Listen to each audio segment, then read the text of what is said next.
Family reunion. In the afternoon of the day that a telegram came from my brother announcing the abrupt curtailment of his wanderings in America and his impending arrival at Haneda Airport, my wife and I met my brother's teenage friends at the airport. There was a storm over the Pacific and the plane was late. We, the welcoming party for Takashi Nedokoro, took a room in a hotel at the airport to wait for the delayed plane. My wife, with her back to the window shaded by its plastic Venetian blind, not that the blind completely shut out the light from outside, for a dim haze lingered in the room like smoke with no exit, with her face, that is, shadowed so that no one should detect her expression, seated herself in a low armchair and silently began to drink whiskey. A cut glass tumbler was clasped in her left hand, which had a darkened appearance like the wet bough of a tree, and a whiskey bottle and ice bucket stood next to the shoes beside her bare feet. She brought the whiskey from home and ordered ice at the hotel. Takashi's friends were sitting on the bed, which still had its cover on, huddled together like the young of an animal in their lair, and with knees drawn up to chin were watching a sports program on a transistor television set that hummed like a swarm of mosquitoes. I met Hoshio and Momoko twice before. Shortly after my brother had disappeared, allowing my friend to pay for his antibiotic capsules, they had come to see me, hoping to learn his latest whereabouts. By their next visit, a few months later, a picture postcard or the like must have come just for them from my brother, for they knew an address where he could be contacted, but that they refused to tell me, merely demanding money so that they could send him a few necessities. Their personalities had made no particular mark either on my wife or myself, though we were mildly impressed by way my brother's absence seemed to have left them as a loss, and by the devotion that they suggested. As I drank my beer, which looked black in the dim light of the room, I peered through the slats of the blind at the vast space in which ponderous jetliners and gallant propeller craft were landing and taking off without cease. The area between the runways and the room where we lurked behind our blind was traversed at eye level by a steel and concrete overpass. A party of schoolgirls doing the sights of the airport passed along it, all bent forward with a cautious air. As the flock of kids in their drab uniforms reached the bend in the overpass, they momentarily appeared to be rising up toward the cloudy sky like the aircraft on the runways. The effect was oddly unsettling. But what seemed at first sight to be the girls' shoes falling away from their feet were in fact pigeons. A number of them swirled up into the air, and one came and alighted, with unnatural movements as though it had been shot down, on the narrow parapet spread with dry sand immediately beyond the blind. Taking a more careful look, I saw that it was lame. It was obviously too fat, presumably through lack of exercise, and couldn't manage a smooth landing. From its swelling neck and on down its belly lay a dark shadow like the skin of my wife's hand. Then without warning the fat pigeon took off. The space beyond the soundproof window must have been full of explosive noises which would startle a pigeon, but since none of them reached their side, all occurrences outside seemed to lack continuity, stopped quite still about 7 inches in front of my eyes like a black blot in a Rorschach test, and flew off briskly out of sight. Startled, I drew my head back. I turned and saw that my sudden movement had obviously surprised both my wife, who nonetheless still grasped the tumbler in her hand, and my brother's young friends, though they were still staring at the television. The storm must be pretty bad for the plane to be as late as this, I said to cover my embarrassment. There's no telling just how big a storm it is. If a plane's thrown around a lot, Takashi'll be terribly scared. The idea of dying with a lot of physical pain scares him twice as much as most people. They say you don't suffer much in a plane crash. It's all over in a second. Takashi's not the type to be scared, Hoshio broke in a tense voice as though he could keep quiet no longer. The statement interested me, being the first words, apart from perfunctory greetings, that he'd uttered that afternoon. He gets scared all right, I said.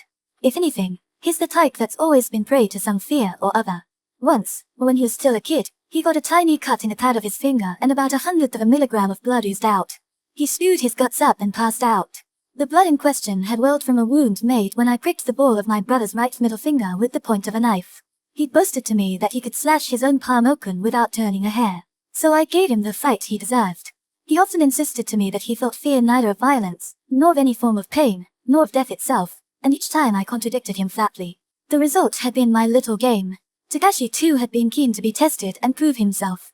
A drop of blood oozed gently out of a tiny wound at the tip of his middle finger, I said, rubbing in the details in order to make fun of my brother's devoted bodyguard. It looked like the eye of the young eel. We were both looking at it when Takashi suddenly puked and fainted. You can't scare Taka. I saw how cool he was in the June demonstrations, he just wasn't scared. I found myself more and more intrigued by the naive, stubborn antagonism shown by my brother's friends. My wife was listening too, her eyes on Hoshio. I took another look at the young man, who now sat upright on the bed, steadily returning my gaze. He had the air of someone straight off the farm, of a young migrant come to town. His roughly hewn features, though not ugly when considered individually, were out of balance, as if they decided to ignore each other, so that the total effect was comic. The characteristic air of dim-wittedness, a compound of the sullen and the easygoing, that lay over his face like a transparent net was absolutely typical of a peasant boy. His woolen jacket striped with light and dark brown was worn with an air of reverent care, though the odds were that it would soon deteriorate into a crumpled, baggy heap more like a large dead cat. Admittedly, Takashi dearly wanted to become the brutal type for whom violent behavior is the norm, but even when he happened to succeed he still gave the impression of being an amateur at it. Isn't that a little different from courage? I was still uninterested in convincing him but hoped to put an end to the argument with this final shaft at his hostility. Won't you join us in a whiskey or a beer? No thank you, the youth replied in a tone of disgust so blatant as to render it suspect, at the same time thrusting out one hand in a rather forced gesture of rejection. Taka said people who drink are weak when attacked. He said that if a man who drinks has a fight with one who doesn't, the one who doesn't always wins, even if they're equal in strength and technique. Somewhat daunted, I poured a beer for myself and a whiskey for my wife, who seemed possessed by a curiosity livelier than any she had shown in the past few months. Clutching our glasses with the air of two alcoholics banded together in last-ditch resistance against some superior force of non-drinkers, we confronted the stubby red hand still thrust out at us. One look at it was enough to show how short a time had elapsed since he'd left his farming village. I'm sure your idea of Takashi is the right one, my wife said to the boy. Today will be my first meeting with my brother-in-law, and I'm glad to hear he's such a decent young man. The youth gestured with his hand to show he wasn't taking any sarcasm from a drunken female, and abruptly turning his face away went back to the trivial sports program on the television. As he did so, he spoke in a low voice, checking the attacking team's score with the girl, whose eyes had not once left the television during our exchange. My wife and I, silenced willy-nilly, immersed ourselves in our drinks. The plane was further delayed. It seemed it would be delayed forever. Midnight came and still it didn't arrive. The airfield, as I peered through the slats of the blind, was a vault of pale light, of glowing blues and hot shades of orange pierced by the jagged, off-white darkness that covered the city, as the night had come down as far as the outskirt of the vault and remained hovering there indefinitely, without encroaching any further. Exhausted, we had turned off the lights in the room, whose only source of illumination now was the fine stripes of light shining pompously from the television set, which my brother's friends had watched until, as the last program finished, it ceased to convey any meaning. It still seemed to hum with a sound like mosquito wings, though I wondered if this wasn't a noise in my own head. My wife doggedly sipped at her whiskey, her back to the runways as though to fend off in advance any visitor who might come through some imaginary door. She was equipped with an odd sense that gauged the depth of her own drunkenness. Like a fish that keeps to its own level of habitation and activity, she sank to a certain depth but would under no circumstances go further, nor would she willingly sober up. According to her own analysis, she'd inherited this sense, this automatic safety apparatus, from her mother, who had herself been an alcoholic. Once she reached a certain fixed limit within the safe layer of intoxication, she would make up her mind to sleep and drop off without further ado. And since she never suffered from any hangover, each tomorrow began with a renewed search for some pretext for returning as soon as possible to that well-known stratum. I told her, you're different from other alcoholics on one score at least, you can regulate how drunk you get and stay at the same level, of your own free will. In a few weeks, I imagine, your sudden taste for drink will pass. You shouldn't connect a passing craving for alcohol with memories of your mother and try to rationalize it, or establish it as something that's here to stay. I'd said this again and again, but just as often she'd dismissed my overtures. On the contrary, it's the very ability to regulate the intoxication voluntarily that makes me an alcoholic. Mother was just the same. The reason I stop when I've reached a certain stage isn't that I'm holding back from the temptation to get still drunker, but I'm afraid to slip out of the pleasant state I've reached. It was fear and disgust in various forms that drove her down into drunkenness. But like a wounded duck that dives beneath the water, she knew that to surface would mean encountering an immediate hail of anxieties, so she was never entirely free from the fear and disgust, even in her drunkenness. When she drank, her eyes became unusually bloodshot. The fact worried her, and on one occasion she'd said, obviously haunted by the analogy with the traumatic birth of our poor baby, in Korean folktales they say that a woman whose eyes are red like plums has eaten human flesh. The smell of her whisker-sodden breath hung about the room. The effect of my beer had already worn off, and every time she breathed out I was aware of it with the sharp regularity of a pulse. The heating worked too well, and we'd opened the double windows of our room to let in some air. Suddenly, the fierce roar of a belated jet tore in like a whirlwind through the narrow gap. I set my single eye, lonely fighter with reactions dulled by fatigue, roving frantically in search of the plane that must have arrived. But all it found was two parallel moving lights on the point of disappearing into the depths of the milky darkness. It was the engines of a jet taking off that had so startled me. Realizing the truth of this, I was nonetheless taken in more than once in the same way, though takeoffs were few and far between by now and the whole airport had a half-paralyzed look. The night alone still stood there, helpless, with nowhere to flee before the mercilessly searching lights. The planes huddled still, the color of dried fish amid a chaos of glowing blues and hot oranges. Silent in our room, we went on patiently waiting for the delayed plane. My brother's return could have little positive significance for my wife and me, whatever might be true of his bodyguards. Yet all of us there waited as intently as though he were bringing back some force that would set something basic in motion in each of us. With a small cry, Momoko shot upright on the bed. She'd been asleep, curled up like a fetus on top of the cover. Hoshio, who had been stretched out on the floor, got up slowly and went over to the bed. My wife sat with the whiskey tumbler still gripped in her hand and her head held erect like a weasel. I remained standing vacantly with my back to the blind. Powerless to do anything for this girl in the grip of her own dreams, we stared at the inverted triangle of her face, pinched with tension and wet with a stream of tears that gleamed white like Vaseline in the light from the brawn tube. The planes crashed, she sobbed. It's burning. It's burning.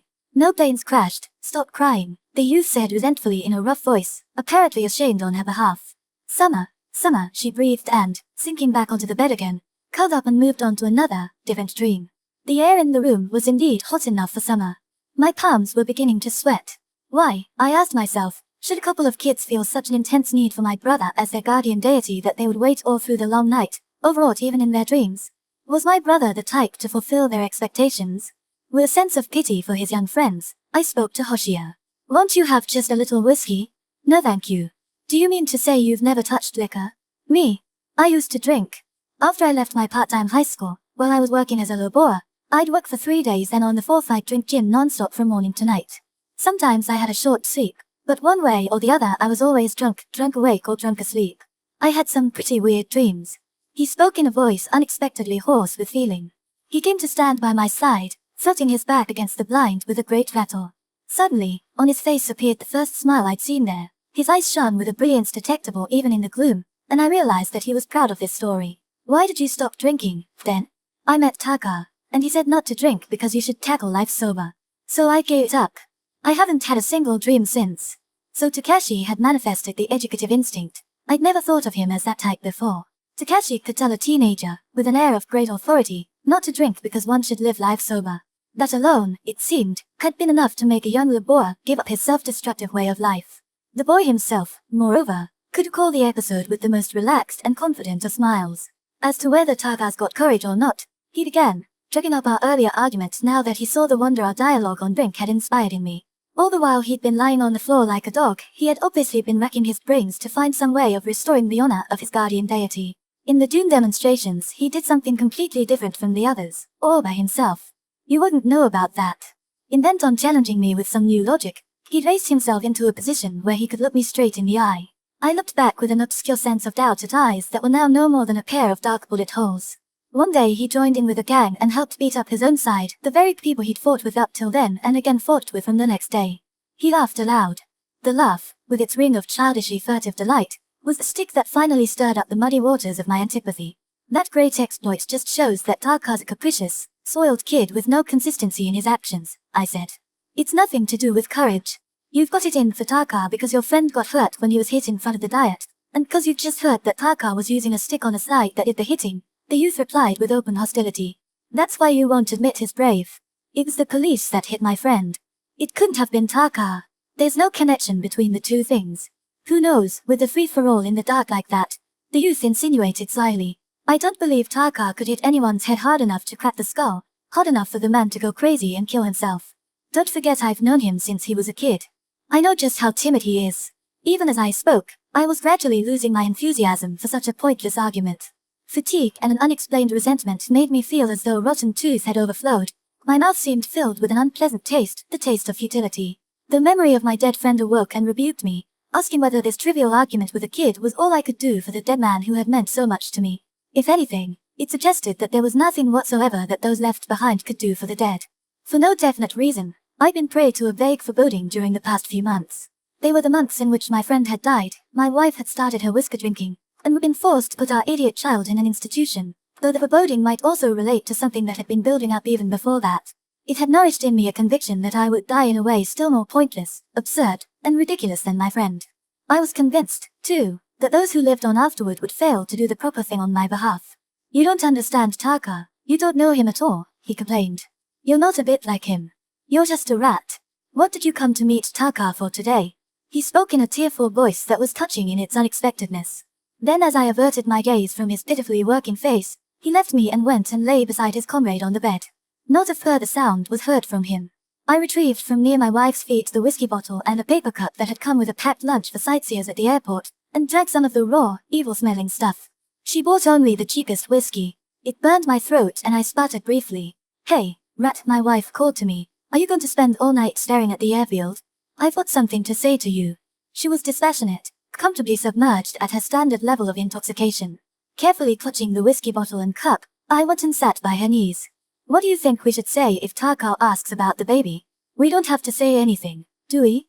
But if he asks next why I'm drinking, I won't be able to keep quiet," she said, displaying the cool objectivity that drunkenness always gave her.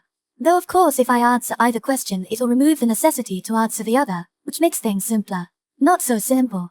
If you understood the causal relationship between the two things as well as you think you do, you'd already have got the better of both the matter of the baby and your drinking problem.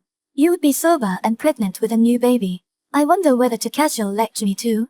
Quit drinking. Love should be lived sober. The trouble is, she added flatly, I've no desire to be re-educated.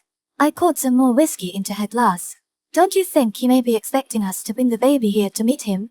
He's not of an age to go imagining anything so definite about any baby. He's hardly grown up himself yet." She seemed to be gazing at a vision of the baby somewhere between her own left knee and my right. Balancing her tumbler precariously on the arm of the chair, she stretched out her now empty hand and seemed to sketch the outline of a plump or heavily swaddled baby in a single continuous motion that heightened my awkwardness and general sense of indignation. "I've a feeling, for instance, Tucker might bring a teddy bear or something for the baby, which would put us all on the spot."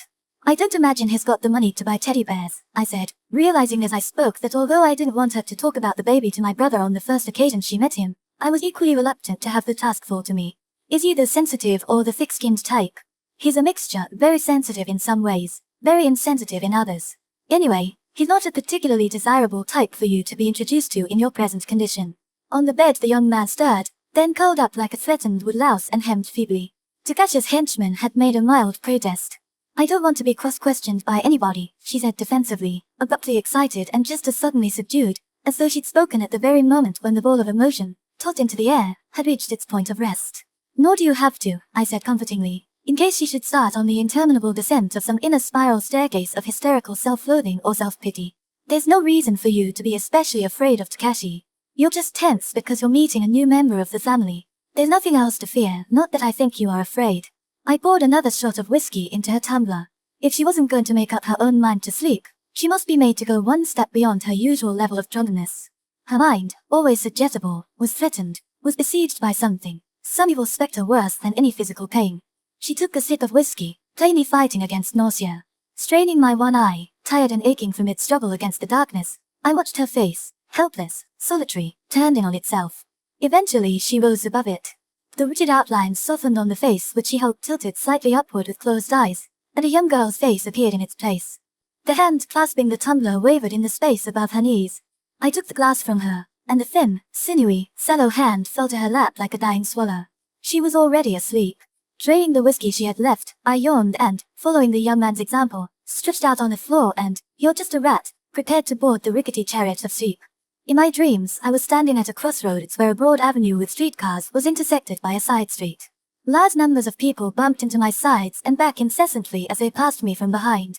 The leaves on the trees lining the street showed that it was late summer. The foliage was as dense as in the deep forests surrounding the valley where our village stood. Unlike the everyday bustle of the world that was my own background, this other world that I watched as one who had thrust his head beneath the waters of a river in order to see its bed, this other world now unfolding before my eyes, was wrapped in a profound, unearthly silence. Wondering why it should be so utterly silent, I realized that it was because all the people walking so slowly along the opposite sidewalk were old. The people driving in both directions along the road were all old too. The people at work in the liquor stores, the drugstores, the 5 and 10s, and the customers as well, they were all old.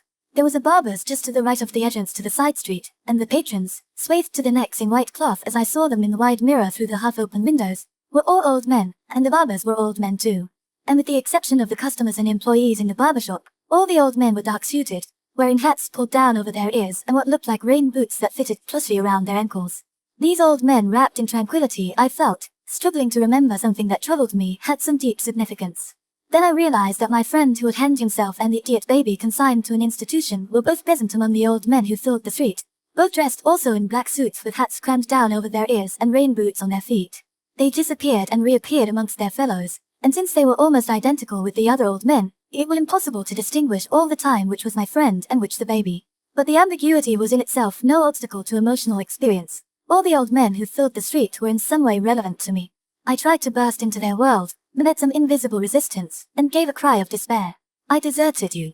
But my cry spent itself in countless echoes flying round my head.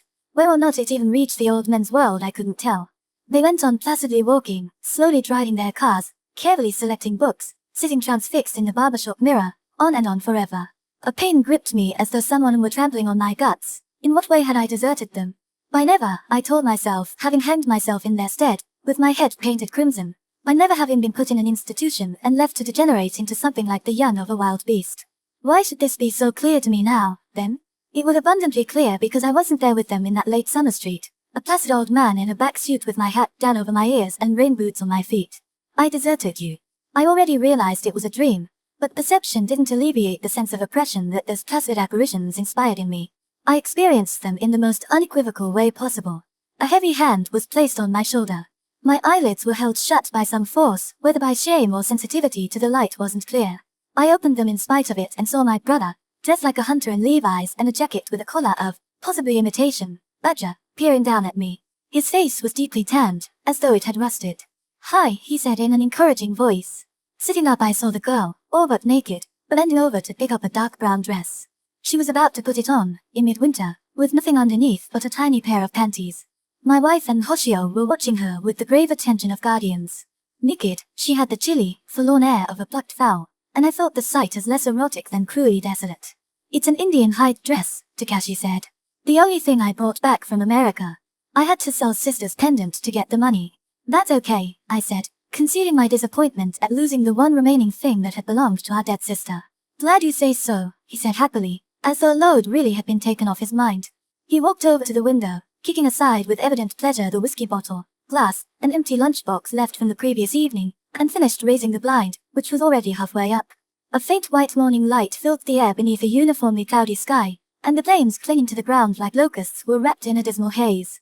The sight filled me with the same cruel desolation, though on an incomparably vaster scale as the naked teenager had done, thereby convincing me that the emotion had its origins within me, in lack of sleep and lingering intoxication and fatigue of the night before. In the faint light from the fully exposed window I could see Momoko in distress, shaking her small head which protruded from the broad oval collar of the leather dress. The hem of the dress was stuck on her hips, leaving her bottom half exposed, but her face glowed with naive pride at being the only one for whom Takashi had brought a present. Even the way she grumbled, as though blaming the leather dress itself, sounded more like a song of irrepressible good spirits. My skin and this leather rub each other up the wrong way, and I've no idea which thong fastens in which hole. Just look how many thongs there are, Takashi. I wonder how the Indians ever manage such a lot. Their mathematics can't be very advanced. That's nothing to do with it, Hoshio interposed in an equally cheerful tone, stretching out a clumsy helping hand. Are you sure those leather strips aren't just decoration? Decoration or not, there's no reason for you to pull them off. My wife joined the happy band around the Indian dress and lowly helped Momoko on with it. I was startled by the natural manner in which she seemed to blend in with Takashi's bodyguards this morning. During my painful, humiliating slumber, my brother had alighted from his tardy plane and with swift magic had reconciled my wife with his young friends. The distress that had afflicted her all the evening before, and infected me as well, was now mine alone. The baby was badly handicapped mentally, you know, I said. We had to put him in an institution in the end. Millimeter. I already heard, Takashi said with an appropriately consoling air of despondency. We went to fetch him after 5 weeks, but he'd completely changed in the interval. His state was such that even my wife and I couldn't tell he was our own son. Naturally, the child doesn't recognize us either. It looks as though something terrible has been done to him. You get the feeling that the barrier has come down more completely than if he'd actually died. So we came back without him after all. I spoke in a subdued voice, not wanting it to reach my wife's ears. As he listened in silence, my brother's expression had a soundly sincere quality that managed to insinuate itself among the folds of my emotions without provoking any antagonism, a quality that resembled something I had detected in his tanned, unfamiliar face when I first awakened, a quality that had been latent in his voice as he told me he'd heard of the baby's misfortune. I hadn't expected to find this shadow of grown-up seriousness in him, and I realized that I was observing one of the effects of his life in America. Did you hear about that too? I asked. No. But I knew that something dreadful must have happened, my brother said, also dropping his voice and speaking almost without moving his lips. Did you hear that my friend had killed himself? Yes. There was something rather special about him, wasn't there? I realized that Takashi too already knew the details of how my friend had died. It was the first time I'd heard such a tribute from the lips of someone outside my dead friend's immediate family. I seem to be surrounded by the odor of death, I said. If that's so, Mitsu, then shake yourself free and climb up into the world of the living again. Otherwise the odor will rub off on you. Does that mean you've picked up the superstitious mentality in America? I said. That's right, my brother went on relentlessly, seeing through my attempt to obscure the echoes his words had set up in the void within me. But all I've done in fact is take up again something that was very marked in me when I was a kid and that I happened to put aside later in life. Remember how sister and I built a thatched hut and lived there for a while? We were starting a new life, trying to get away from the smell of mortality. It was just after S was beaten to death, as you know. I watched him silently, making none of the appropriate responses, and as I did so a smoldering suspicion rose into the eyes that met mine, threatening to build up into something dangerous and violent. Takashi had always lost his composure if one hinted at anything concerning our sister's death. Even now, I thought, it was still the same. But just as steel strained beyond the limits of its elasticity will snap without warning, whatever was beginning to take shape in Takashi's eyes quite suddenly disappeared. I experienced a renewed sense of surprise. The point is, he said in tones of unimpassioned persuasion, she may have died, but the magic of the new life did its work all the same. Her death, you see, was designed to let me go on living. It was her death that aroused Uncle's sympathy and persuaded him to send me to Tokyo University. If I'd gone on living in the same village where he lived, I would have died of depression. Don't you think you better start a new life now, before it's too late? A new life. And where do you think I'll find my thatched hut? I said mockingly, though if the truth were told the talk was beginning to have its effect on me. What kind of life were you leading at the moment? He asked earnestly as though he perceived my uncertainty. As soon as my friend died, I gave up my job at the university where we'd been working as lecturers. Apart from that, there's no special change. Since graduating from the literature department of the university, I've been making a living mostly by translating accounts of people trapping wild animals and keeping them in captivity. One animal book in particular had gone into several editions, and the royalties guaranteed a basic livelihood for my wife and myself. Admittedly, we relied on her father for the house where we were living, not to mention the expense of keeping the baby in an institution. I imagined, too, that since I'd given up my lecturing job my father-in-law had been shouldering any unexpected household expenses. At first I'd felt some objection to the idea of having the house bought for me but, particularly since my friend had hanged himself, I hardly cared how much my wife relied on her father. What about your inner life? There's something wrong, isn't there? I got a nasty shock when I saw you sprawled asleep on that dirty floor. When you woke up, too, your face and voice were somehow different from what they used to be. To put it bluntly, you're headed downhill. You give the impression of being on the skids. I admit my friend's death took the stuffing out of me. There was the business of the baby as well, I said in hesitant self-justification. Don't you think it's going on too long, though? Hussed Takashi. If it lasts much longer your face will get set in that downhill look. In New York I met a Japanese philosophy student living the life of a dropout, a kind of social pariah. He'd gone to America to study Dewey's successors, completely lost his faith in life, and that's how he ended up. You remind me of him, Mitsu, your face, your voice, your whole physical and mental bearing. They're exactly the same. Your bodyguard told me I was a rat. A rat. The philosopher's nickname was Rat, too, Takashi said. I don't expect you believe me, do you? He added with an awkward smile. I believe you, I said, and flushed at the obvious self-pity that suffused my voice. It was true, no doubt. I'd been getting rat-like, just like the philosopher who had lost his faith in life. Ever since the 100 minutes I spent at dawn in the pit intended for the septic tank, I'd been ruminating on the experience. I was perfectly aware that physically and mentally I was going downhill, that the slope I was on must surely lead to a place where the stench of death was even more intense. By now I'd quite clearly elucidated the significance of what had first shown itself as those unexplained aches, all apparently unconnected, in various parts of my body. Not that becoming conscious of their psychological nature had conquered them. On the contrary, the attacks had just become more frequent. Nor had I yet recovered that ardent sense of expectation. You've got to start a new life, Mitsu, repeated Takashi, stepping up the pressure. Yes, you should do as he says, said my wife, swaying us evenly through eyes narrowed against the light as we stood side by side against the window. Even I can see that. By now Momoko had decked herself out like a miniature Indian bride, all in leather, even down to the ornament in her hair. My wife had just finished helping her into the outfit and was walking toward us. At that moment she wasn't particularly unattractive, even in the morning light. Naturally, I would like to start a new life, I said seriously. The point is, where am I to find my thatched hut? I felt, quite literally, that I needed such a hut with its well-remembered scent of green thatch. Why not give up everything you're doing in Tokyo and come to Shikoku with me? That wouldn't be a bad way to start, Mitsu, said Takashi. do his best to tempt me even as he clearly showed his fear that I would reject the idea outright. After all, that's why I took a jet home. Taka, if we're going to Shikoku, let's go by car, put in the youth. It'll take the three of us easily even with our luggage inside, and one of us could sleep in the back on the way. I bought a beaten-up old Citroen in case we went. Hosh has been living and working at an auto repair place for the last 2 years, volunteered Momoko. He bought the old Citroen, it wasn't much better than scrap, and fixed it up to make it more or less drivable. All by himself too. The young man's cheeks and the skin round his eyes flushed to an almost indecent degree. I've already given him my notice at the shop, he said with an extraordinarily naive air of excitement. I told the manager the day that Taka's letter arrived and Momoko came to tell me about it. Takashi, despite his embarrassment as he listened to this, had a certain childlike expression of satisfaction. They're a useless crowd, he said. Never use their heads.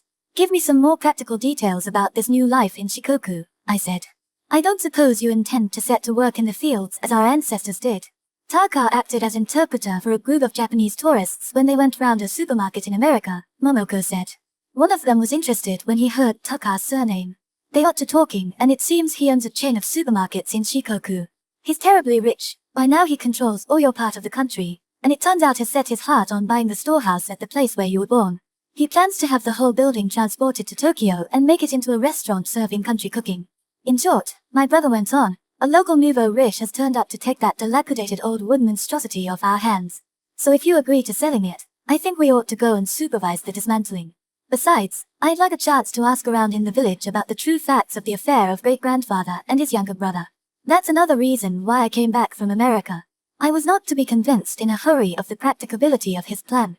Even supposing he'd suddenly found in himself hidden talents as a businessman, he seemed unlikely to succeed in selling a run-down building to a man who, as proprietor of a supermarket chain, was presumably as up-to-date as anyone in his ideas. A restaurant serving country food? But the place didn't have the kind of charm required. It was a storehouse dating back a good 100 years. What impressed me more than such talk was the interest with which Takashi still pursued the truth about our great-grandfather and his younger brother. One day, at a time when the family, though still living in the village in the valley, was on the verge of breaking up, my brother had caught wind of the scandal involving our family a century or so earlier. Great-grandfather killed his younger brother to settle the trouble in the village, Takashi had said, repeating what he'd heard in a horrified voice. And he ate a piece of the flesh from his brother's thigh. He did it to prove to the clan officials that he had no connection with the trouble his brother had stirred up. I myself had no accurate information about the incident. Particularly during the war, the village adults gave the impression of shunning all mention of the affair, and our family too had tried to pretend the ugly rumor didn't in fact exist. Even so, in order to counter his horror I told Takashi another, different rumor that I remembered having once been told in private. That isn't true, I'd said. After the trouble, great-grandfather helped his brother get away through the forest and escape to Kochi. He went by sea to Tokyo, where he changed his name and did rather well for himself. A number of letters from him came for great-grandfather around the time of the Meiji Restoration. Great-grandfather kept quiet about it to the end, so people had to make up the kind of lies you heard. The reason he kept quiet was that a lot of people from the village had been killed through his brother's fault, and he wanted to avoid arousing their family's anger. Anyway, let's go back to my place, I proposed, recalling with nostalgia the enormous influence I'd wielded over my younger brother for a period of several years just after the war. We can consider the plans for a new life when we get there. All right. Since it means that the family storehouse will disappear from the village in the valley where it stood for 100 years, it won't do any harm to talk it over in leisurely way. If you two go by taxi, I'll follow with Taka and Momoko in my car, said the young man in a sharp maneuver to push my wife and me outside their tight little circle. I'd like to have just one drink before we get in the car, said my wife, who by now had dropped any lingering wariness toward her brother-in-law. She poked regretfully with the toe of her shoe at the empty bottle where it lay on its side on the floor. I've got a bottle of tax-free bourbon I bought in the airport, said my brother, promptly coming to the rescue. Had you taken up drinking again, then? I ventured, secretly hoping to achieve a little iconoclasm where my brother's bodyguards were concerned. If I'd ever been really drunk in America, I would almost certainly have got beaten to death in some dark corner. You know what I'm like when I'm drunk, don't you, Mitsu? He pulled a bottle of whiskey out of his bag. I bought this for my new sister-in-law. You seem to have got to understand each other pretty thoroughly while I was asleep. We had quite a long time for it. Do you always spend so long over your unpleasant dreams? Said Akashi, heavily countering my own sarcasm. Did I say anything while I was asleep? I asked, again profoundly disturbed. Don't worry, I don't think you would callously abandon people to their fate. Nobody thinks so, he said, taking pity on my distress. You're different from great-grandfather, not the kind to do anything really terrible to other people. Seeing my wife drink a mouthful of bourbon straight from the bottle, I took the bottle from her and had a swig myself in order to hide my embarrassment. Okay. Off we go to Hoshia's Citroen. Bowling over with happiness, brave in her leather Indian outfit, Momoko gave the command and we, the reunited family, set off. Trading along at the rear in my capacity as the eldest there, the one with the ratty, downhill appearance, I had a presentiment that in the end I would let myself be pushed into going along with Takashi's extremely shaky plan. For the moment, I'd lost the sheer toughness needed for a confrontation with him. As the thought occurred to me, the warmth from the gulp of whiskey suddenly promised to link up with a sense of expectation in the inner depths of my body. But when I tried to focus on it, I was hindered by the sober good sense that sees so many perils in any attempt to achieve rebirth through self-release. The emperor of the supermarkets. One clear, bitterly cold morning when the hand pump in the kitchen had frozen, we drew water from the outside well. With its heavy bucket on a rope, it stood in the long, narrow back garden, separated only by a small mulberry orchard from the densely shrubed hillside that we'd once called Sadawa. Monopolizing the first bucketful of water, my brother washed at great length his face, his neck, behind his ears even, then stripped to the waist and scrubbed relentlessly at his chest and shoulders. As I stood aimlessly by his side waiting for my turn with the bucket, I told myself that Takashi, who had hated the cold as a child, must have remodeled his character. His back which, doubtless consciously, was exposed to my gaze, bore livid scars where the tissues of skin and flesh had been broken down by blows from some blunt instrument. As I saw them now for the first time, I felt something clutch at my stomach as though the sight had revived memories of pain borne by my own body. I was still waiting for my turn when Momoko with the sea urchin in tow came through the kitchen and out into the back garden. Despite the bitter morning cold, the grotesque-featured youth wore only a pair of light blue jeans and an undershirt with sleeves so long that they half covered his fingers. He stood shivering uncontrollably with his great head hunched into his shoulders and made no move to speak to Takashi as long as I was there.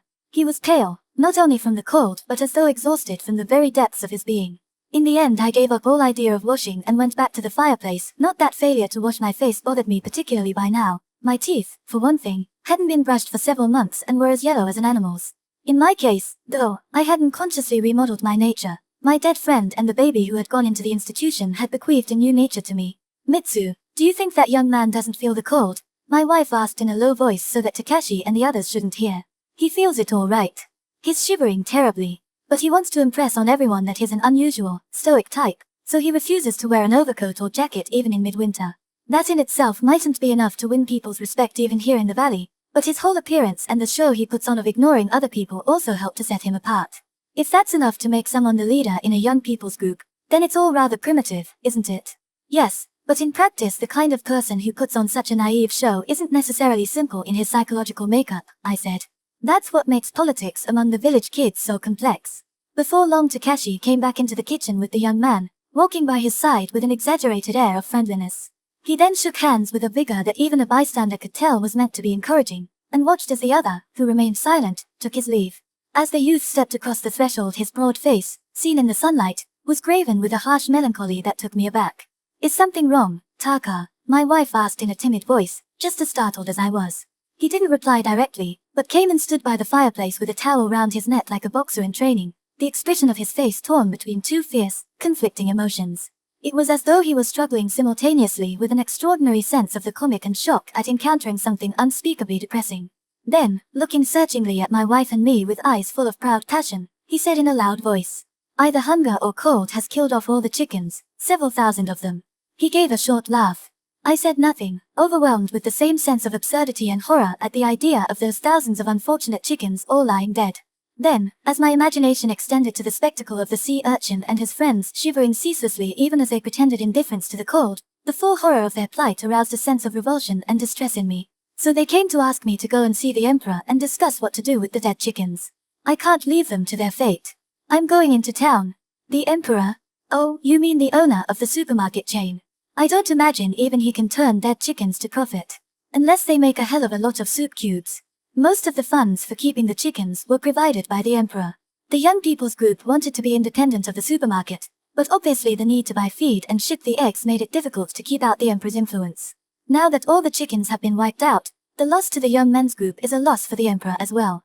So they're looking to me to negotiate with him and forestall any charges of irresponsibility he might make against the group. Of course, they're such a dumb crowd I wouldn't mind betting that some of the more imaginative of them are still hoping he'll think up some profitable way of disposing of the dead chickens. It wouldn't do for the valley folk to eat the dead chickens and get food poisoning or something. I sighed, my sense of depression deepening. If the chickens froze to death with empty stomachs, they may well be every bit as sanitary as chemically grown frozen vegetables. In fact, I might get them to give me 2 or 3 of the least skinny ones in return for going to town, and use them to give Jin some protein. What do you think? She eats almost no animal protein in spite of her morbid appetite, my wife said. It's bad for her liver. Throughout their hasty breakfast, Takashi held a detailed conversation with Hoshio concerning the time required for a round trip to the town in the young men's van and the distance between places where gasoline supplies were available. Their dialogue went at a brisk pace. Hoshio's knowledge of automobiles was practical and detailed. Takashi had only to put a question to get a reply that was concise and to the point. As Hoshio explained the shortcomings of the van's engine, the likelihood of mechanical failure during the several hours drive through the forest became more and more apparent, and they finally decided that Hoshio should go into town with him. Hosh is an expert at repairing old crates, said Momoko. With him along, you can drive any car any distance without worrying. The older the car, the better he knows how it's put together. He'll be a real asset. With this effort to be fair, she gave vent to a sigh full of childish envy. Oh dear, I wonder what movies are on in the civilized world. I wonder if Brigitte Bardot's still around. We'll take you with us, said Takashi. These teenage girls get too worked up about everything, he added with a smile of frank sympathy at the joy apparent in Momoko's whole body. Drive carefully, Taka, my wife said. There's ice on the road through the forest. Okay. And I'll be particularly careful on the way back, as I'll be bringing half a dozen bottles of whiskey, something a bit better than the stuff you get in the village. What about you, Mitsu? Is there anything you want done? Nothing. Mitsu's past expecting anything, mocked Takashi in revenge for my surliness, either from others or from himself. Unerringly, he'd sensed the absence in me of any feeling of expectation. For all I knew, indeed, the signs that this feeling had deserted me might be apparent to anyone from my physical appearance alone. And some coffee, please, Taka, put in my wife. I'll bring a full load of supplies. I'll get an advance on the storehouse from the emperor. You too have a right to get some pleasure from that money. If possible, I'd like a drip-type coffee maker and some fresh ground coffee, Taka, said my wife. She too was obviously beginning to hanker after the trip to town. Finishing breakfast, Takashi and his bodyguards ran down in a group to the Citroen waiting in the space before the village office. My wife and I, interrupting our meal, watched them go from the front garden, standing on ground made treacherous by mounds of ice needles. Taka's quickly making himself at home with the young men of the valley, she said. Not like you, you're just the same here as you were shut up in your room in Tokyo. Taka's trying to put down roots again, I replied. I don't seem to have any roots to put down. The self-pity in my voice disgusted even me. Hoshi seems to think Taka's getting too friendly with the young men, she said. But he's cooperating with Taka in working for their association, isn't he? He cooperates more or less enthusiastically with anything that Taka does. All the same, he seems to be secretly dissatisfied this time. I wonder if he's jealous of Taka's new friends. If so, I expect he feels a kind of incestuous revulsion toward the other kids. After all, it's only a short while since he was living on a farm himself. I imagine he knows the peasant type too well to have as much simple confidence in him as Taka. Taka's completely forgotten almost everything about life here. Do you feel the same way? She inquired, but I didn't reply. The roar from the exhaust of the Citroen carrying Takashi and the others rose with undue commotion to the stone wall where we stood, then faded into the rectangle of sky bounded by the lofty forest, leaving multiple echoes crisscrossing throughout the valley. Then, as the car vanished with the same swiftness as its echo, a triangular banner of a strangely bright yellow floated up into the early morning air of a valley empty once more of all movement. It flew gaily from a flagpole on the Sake storehouse belonging to the Bros, a family as old established as our own and, with the Nedakoros, one of the only two to have their houses attacked in the farmers' riot of 1860. The Bros had left the village by now. Their storehouse had been bought up and one of its walls knocked out to make a supermarket. The flag has 3S2D embroidered on it, I said, my interest aroused. What the hell do you think that stands for? Self-service discount dynamic store, of course. I saw it yesterday on an advertising leaflet that came with the local paper.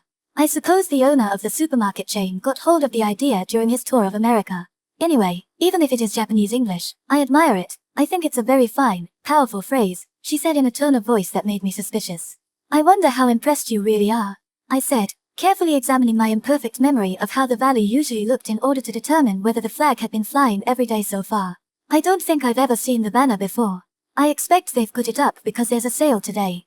Jin says that on sale days people come to shop there not only from the houses along the edge of the forest but from the next village too. They come by bus along the road by the river. Anyway, the emperor seems to have his wits about him, I said, flinching at the sight of the triangular banner fluttering in a breeze that had just sprung up. Yes, doesn't he, she said, but she was already preoccupied with a different idea. Supposing, she went on, All the trees in this forest were damaged by the cold and rotted where they stood. I wonder how long the people in the hollow would be able to put up with the smell. I was about to respond by gazing at the forest round about us when some premonition prompted a show of disapproval, and I remained looking at the ground, on which the ice needles had already begun to collapse. My frozen breath sank down toward them and hung there indeterminately, spreading out horizontally with an increasing sense of stagnation, yet never finally disappearing. As I watched it, I felt a memory reviving in me, a memory of the suffocating stench given off by the fleshy leaves of ornamental plants rotting from frostbite. Well, then, I urged her with a shudder, let's finish breakfast in our own time. But as she turned and took a step forward, the ice needles gave way beneath her foot. She promptly lost her balance and fell, soiling her hands and knees in the frozen mud. Her sense of balance, in abeyance after a long night of inebriation, was liable to be upset periodically by any force acting on her, whether physical or psychological. At that particular moment, moreover, the renewed memory of that smell in her nostrils had probably upset her balance still further. She'd been brought down, in short, by the ghosts of some ornamental plants that had died at our home in Tokyo. Ever since our marriage, she'd been cultivating rubber plants, monsteras, and various ferns and orchids in a small glass-walled conservatory that she'd made on the south side of our combined dining room and kitchen. In midwinter, whenever a cold wave was forecast, she would keep the gas fire on all night in the dining room and get up every hour to let the warm air into the conservatory. I suggested various compromises, such as leaving the partition between dining room and conservatory slightly open, or putting a charcoal burner in the conservatory, but she'd been too terrified of burglars and fires since childhood even to consider such suggestions. Thanks to this neurotic diligence, the conservatory was smothered from floor to low ceiling with a wild profusion of plants. But this winter it had been hard for her, drinking herself to sleep with whiskey as she did every evening, to keep her mind on the conservatory all the time from late night until dawn. I was scared, too, at the idea of her handling the gas stove in the small hours when she was drunk. When the radio forecasts announced the imminent arrival of winter's first cold wave, we waited for it in the same frame of mind as some puny tribe awaiting the approach of a mighty army. Early one morning, after a night of cold that made it hard to sleep, I went into the dining room and peered into the conservatory through the glass door to find that the leaves of the plants were blotched with darkish patches. My eyes, even so, detected nothing particularly ominous about them. The leaves were all damaged, but they weren't yet withered. Only when I opened the glass door and went in did I realize, with a severe shock, the true extent of the harm that had befallen our ornamental plants. I was knocked back by the overpowering, raw odor, like the reek of a dog's slobbering mouth, that filled the place. Once the smell had seized hold of my mind, the rubber plants and monsteras on either side, all mottled in differing shades of dingy green, began to look like tall giants dying where they stood, and the murky mass of broad-leaved orchids crouched at my feet like a sick animal. My spirits failed me. Doing nothing more, I returned to the bedroom and went to sleep, still haunted by the smell that seemed somehow to have seeped into every pore of my body. Getting up sometime before noon, I found my wife eating a late breakfast in silence, but the familiar doggy odor emanating from her immediately evoked the minutes I'd spent in the conservatory while she lay unconscious. Of all the portents of ruin that had shown themselves in our household since my wife had first started to drift in the lower depths of intoxication, none had impinged on us with such effrontery and such raw immediacy. Overcoming my repugnance, I took another look through the glass door and found that under the strong sunlight the blackish marks had already spread all over the foliage, and withered leaves were dangling from their stems like hands from broken wrists. It was only too obvious that the plants were dying. Yes, I thought, if all the trees in the forest enclosing the valley were damaged by frost, a stench like the clammy mouths of 1,000,000 dogs would engulf the villagers. The idea made me feel that I too might lose my balance on the crumbling ice needles. Retiring to the house together in horror-stricken silence, we finished our breakfast in a gloom utterly different from the atmosphere earlier, when Takeshi had been at the center of our group. In the afternoon, the postman brought a letter from Momoko and informed us that we had a parcel waiting at the post office. It contained an easy stool device that my wife had read about in a magazine advertisement and asked her family to buy. According to the catalog, it was rather like a chair without a seat. Placing it over a Japanese-style toilet, the user could evacuate in the same posture as on a Western one, with no strain on the knees. She'd conceived the idea of presenting Jin with one, thus relieving Japan's fattest woman of the strain that the weight of her enormous body must impose on her at such times. Admittedly, there was some doubt whether the light metal tubes of which the easy stool was constructed would stand up to a weight of 290 pounds or more, and whether the old-fashioned Jin could ever be persuaded even to use such a thing. But the arrival of the easy stool whetted our interest and, bored with morbidly waiting at home for the others, we set off at once down the stone-strewn trail. As we passed the supermarket, we stopped to look at the unusual bustle of people there. The lively atmosphere immediately reminded me of the crowds at the Shrine Festival during my years in the valley. A little apart from the throng at the doors of the supermarket, some children in their best kimonos were engrossed in an old-fashioned stone-kicking game. Their gaiety, too, linked up with my memories of the festival. One small girl was dressed in a scarlet kimono with a woven gold and green phoenix design. The kimono, which must have passed into her parents' hands during the food shortage in return for a certain amount of rice, was tied with a silver sash, and there was a great gold-colored spherical bell the size of a man's fist at the back. She wore a crimson collar of imitation fur around her neck. Each time she kicked a stone, the bell set up a noisy jangling that startled the other children with her. A bright red banner hung from the eaves of the storehouse, whose walls had been knocked out and replaced with plastic.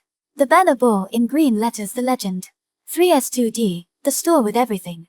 The store that everyone's talking about. Announces now, in gratitude for your patronage. A fabulous grand sale.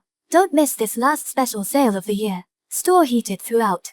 Store heated throughout, I said. That's really something, isn't it? All it means is they've got a few pot-bellied stoves around the place, said my wife, who had already taken Momoko there several times to buy supplies. The women who had done their shopping made no move to leave, but hung around in front of the broad glass window that stretched between the exit and entrance. The glass was covered with the prices of various articles, written in white paint, so that we couldn't see inside from where we stood. One of the group had her forehead pressed against the pane, peering in beyond the maze of white lettering. Before long, a farmer's wife came out wearing a multicolored blanket over her shoulders and head like a South American Indian woman and carrying in her arms a bag full of purchases. An eddy of envious sighs swirled up from the women stationed outside. As the women around her stretched out monkey paws to touch the blanket, the farmer's wife, a smallish woman, wriggled and squealed with high-pitched, excited laughter as though they were tickling her. Having been away from the valley for a long time, I had the impression that they must all be strangers to the village, but that could hardly be the case. This type of behavior must have developed spontaneously among the inhabitants of the valley. We were moving away in silence when we saw the young priest from the temple coming out behind the women, likewise clutching a bundle of shopping to his chest.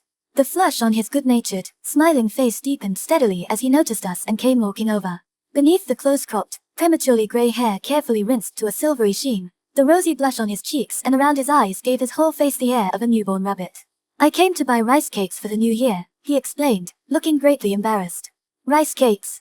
Have the parishioners dropped the custom of bringing them to the temple? None of the families in the valley pound rice to make their own cakes nowadays, you see.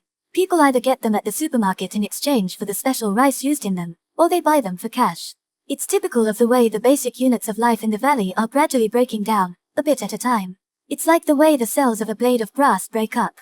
You must have seen a blade of grass under a microscope when you were at school, Natsumi? Yes. If you remember, each cell in the blade has a fixed shape. When it collapses and becomes soggy and formless, it means the cell is either damaged or dead. As these formless cells increase, the blade of grass rots. It's the same with life in the valley, isn't it? You can hardly expect it to go on when each of the basic elements gradually loses its shape. But I can't very well tell the village people they ought to start sweating over their rice pounding again, using the same old pestles and stone mortars that their fathers used. They would only assume I said it because I wanted the cakes. He gave a little laugh. The plant analogy had a dire effect on us, and all we could manage was the feeble smile my wife gave in response to the priest's laugh. 2 or 3 more women came out of the supermarket and were greeted by the others waiting outside. But one of them, a middle-aged peasant whose face was flushed a deep copper color with excitement, suddenly exclaimed, "What junk," in a voice harsh with self-derision. Frowning and giggling at the same time, she was brandishing a blue plastic toy in the shape of a golf club. A golf club's no use in this valley, is it? My wife said wonderingly, even a toy one. I wonder why she buys such things. She didn't buy it, the priest said, turning his face away from us. The things they've got that aren't in bags are gifts. The blanket, the toy, the whole lot of them, they're all gifts. There's a lottery stall just inside the exit where you can win all kinds of stupid prizes. That's why even those who've finished their shopping hang around, just to keep an eye on other people's little windfalls. As the priest and I walked toward the post office with Natsumi between us, we discussed the disaster that had befallen the chickens and the Young Men's Association. He already knew about the death of the birds, but he turned pale when he heard that Takashi had gone into town to discuss ways of handling the disaster with the emperor. If they were going to ask Takashi to do that, why didn't they contact the emperor before the chickens died? But then everything they do is at 6s and 7s. They only act when it's already too late. Perhaps they wanted to stay as independent of the emperor as possible. I ventured in my capacity as neutral observer, even if they had to create a situation where they were forced into total submission to him. Actually, the real cause of their failure in the first place was that they didn't want a contract to hand over all the eggs directly to the supermarket, and tried to hold on to their right to expand sales routes to other markets and retail stores. It was an odd idea to begin with. You see, the land and building where they kept the chickens both belonged to the owner of the supermarkets. In theory, the land where the Korean settlement stood was sold after the war to the Koreans who'd been doing forced labor in the forest, but before long one of them got a monopoly on the land by buying it up from the rest. He went on developing, and the result is the emperor you see today. I felt a deep sense of shock. Even after they'd heard that Takashi and I were selling the storehouse to the owner of the supermarkets, neither Jin's family nor our other old acquaintances in the valley had said anything about the Emperor's earlier career. I only hope Taka's aware of the circumstances in negotiating with the Emperor, my wife said.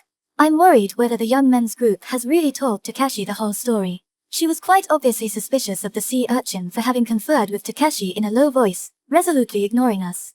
I had too much to occupy me, however, to wonder idly what petty frustrations Takashi might meet in his positive attempt to cooperate with the Emperor. What oppressed my whole mind was the complete silence of the villagers concerning the real nature of the Emperor. Even if he's taken Japanese nationality by now, to give a man of Korean origin the title Emperor suggests some deep-rooted malice, I said. It's just the kind of thing the valley folk would do. But I wonder why nobody ever told me. It's simple, Mitsu, said the priest. The valley folk don't want to admit at this stage that they're under the economic control of a Korean who was felling timber as a forced laborer in the forest only 20 years ago. And I imagine the same feeling, shut up inside them, is what made them deliberately choose to call him Emperor. The valley's hopelessly decadent. You may be right, I agreed somberly. I had to admit that there were suggestions of a very pervasive decadence. Something indefinably murky and vicious seemed to lie at the heart of the relationship between the villagers and the Emperor. But there's been nothing directly indicating decadence, at least in what I've seen and heard since I came back to the valley. They've got used to it, said the priest. And they've learned the art of concealing it from outsiders. He spoke as though divulging some secret. Just what kind of man is this Emperor? You mean, is he a villain or not? I have to admit, Mitsu, I've nothing directly against him. Where business practices are concerned, the valley folk are, if anything, worse than him. All the same, though, it's they who feel the pinch in the long run. The chickens are a case in point. Sometimes I get anxious, wondering what he might be plotting for the people in the valley, but at the moment that's as far as it goes, so I can't say anything. All the same, it's very unpleasant. It makes me increasingly aware there's something wrong with the valley as a whole. For us it's more than just unpleasant. His eyes rested on me for a moment with a sharp look, then he went on sadly, I can't explain it, Mitsu. The one thing that's certain is that the valley's decadent. He adjusted the bag of rice cakes in his arms and walked off briskly as though afraid of what I might ask next. I walked on rapidly down the road. My wife, left behind, came trotting after me. We got the parcel containing the easy stool at the post office and went back up the graveled road again. At the supermarket my wife stopped and bought rice cakes for us and Jin's family. Though not completely untouched by the sense of outrage and resistance I felt toward the storehouse remodeled into supermarket, she at least didn't find it an insuperable obstacle. She came out bearing a green plastic frog that she'd won. To think I'd get this in the first lottery I've won since we were married, she complained disappointedly. Unwrapping the easy store, we discovered a simple apparatus made by bending two tubes into U-shapes and connecting them with supports. The reality gave us food for thought. To persuade Jin to use such an object was going to be no easy matter. She might well dismiss it as junk with a venom many times more intense than the woman standing outside the store had injected into the same word, or she might assume it was a laborious attempt on my part to poke fun at her. So I left it to my wife to explain the easy store. In the meantime I summoned Jin's children into the front garden and made a small bonfire of the rope and cardboard in which it had been packed. As I did so, I was busy pinching out disturbing sparks of speculation concerning this Emperor whom I had yet to meet. The children had already heard that the chickens belonging to the young people's group had been wiped out.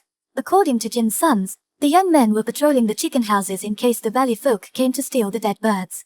What had once been the Korean settlement was like a filthy beehive, completely buried beneath the many-tiered dwellings of the chickens and the shelves for drying out their droppings, and the whole area was enveloped in a dense effluvia. That morning the unfortunate creatures lay dead, each in its own narrow compartment. Jin's sons had been with the other children to have a look and had been driven away by the young men on patrol. They were so mad, you'd have thought we'd done it, complained Jin's eldest boy. Who'd want to steal a lot of dead chickens, I ask you? Unless they're so angry they did it themselves, he added with an indescribable blend of mildness and guile.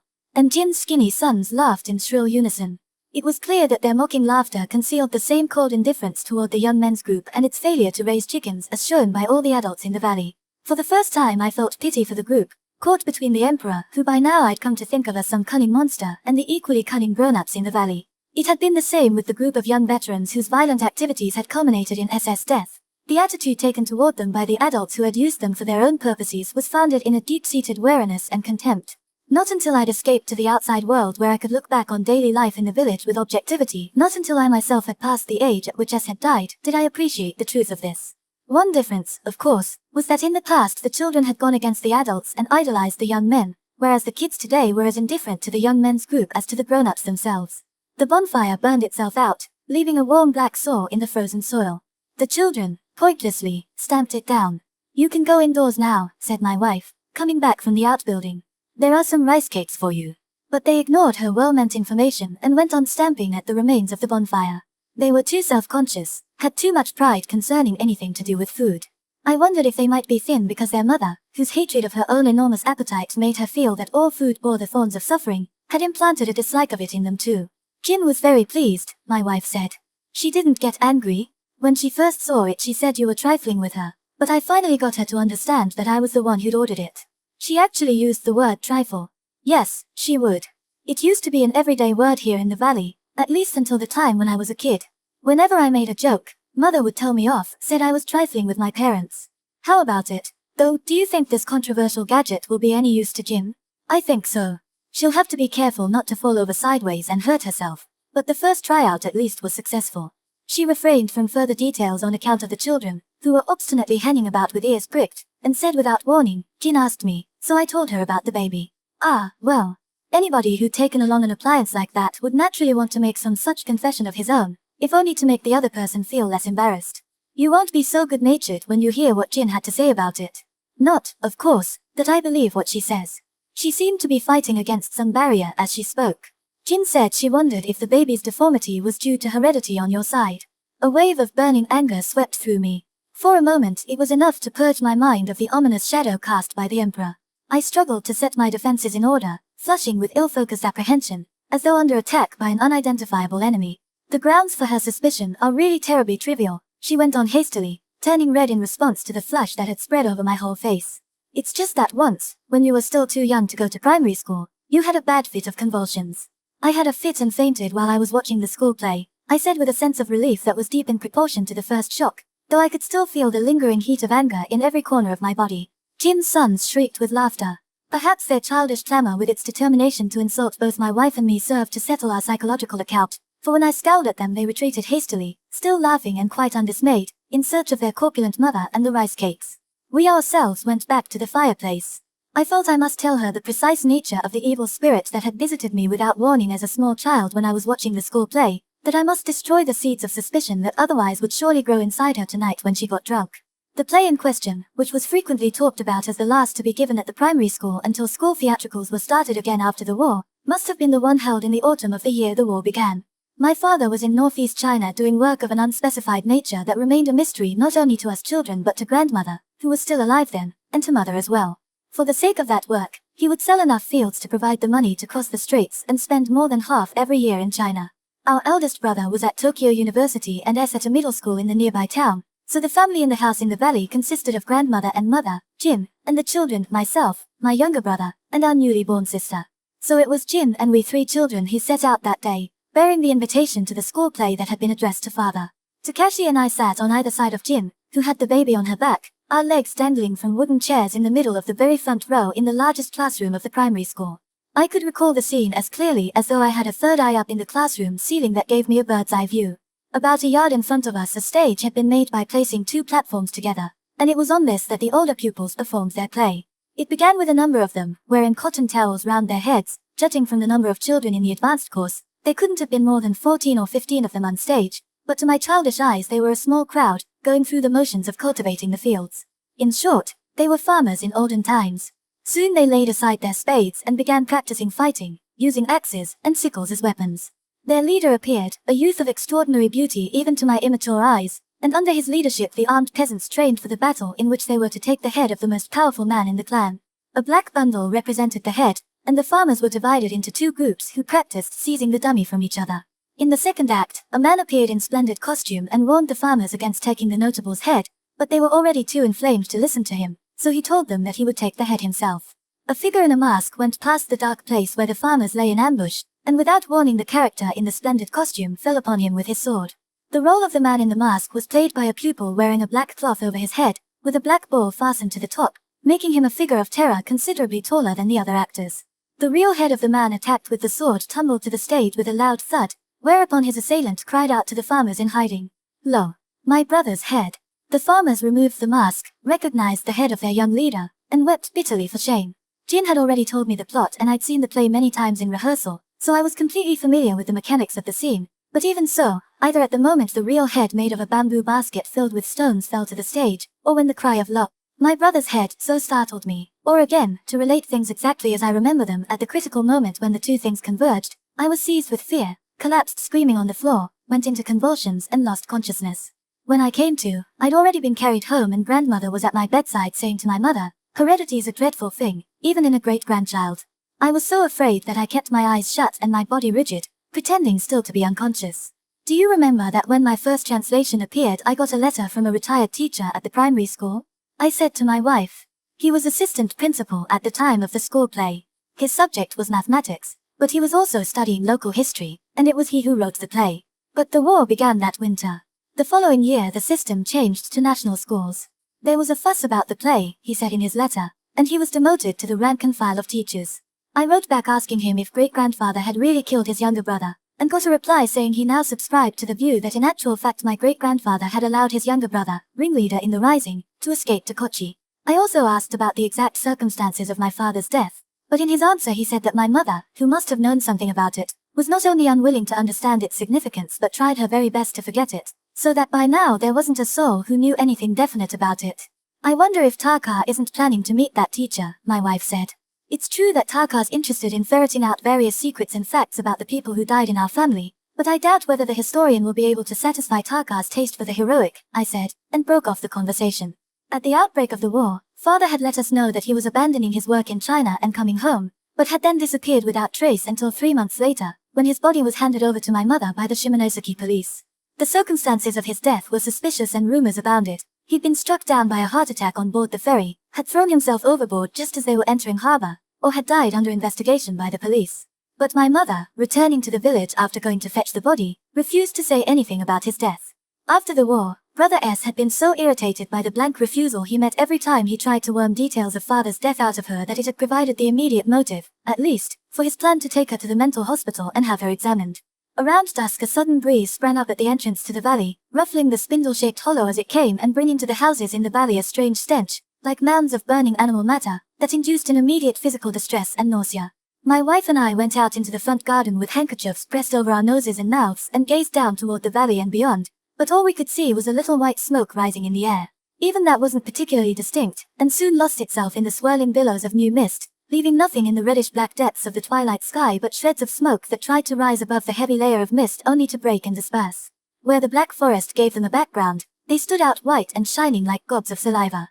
Jin's husband and sons had come out of the outbuilding and were standing in a group a few paces behind us, also watching the lower reaches of the sky. The boys were busily snuffing the air trying to identify the smell. Their small noses, like dark fingers, noisily and vigorously asserted their existence in the steadily deepening gloom. In front of the village office, too, a number of black figures had appeared and were looking up at the sky. It was completely dark by the time Takashi and his bodyguards came home. They were all equally grubby and exhausted, but Hoshio was silent whereas Takashi and Momoko were in high spirits. My brother had kept his promise and brought half a dozen bottles of whiskey for my wife, who winced involuntarily at the sight of them standing there in a row. He'd also bought a leather jacket for Hoshio and a skirt for Momoko. But despite their new clothes, the same strange odor that had shrouded the valley hung about them even more closely, like a protective membrane. "What are you two looking so doubtful about?"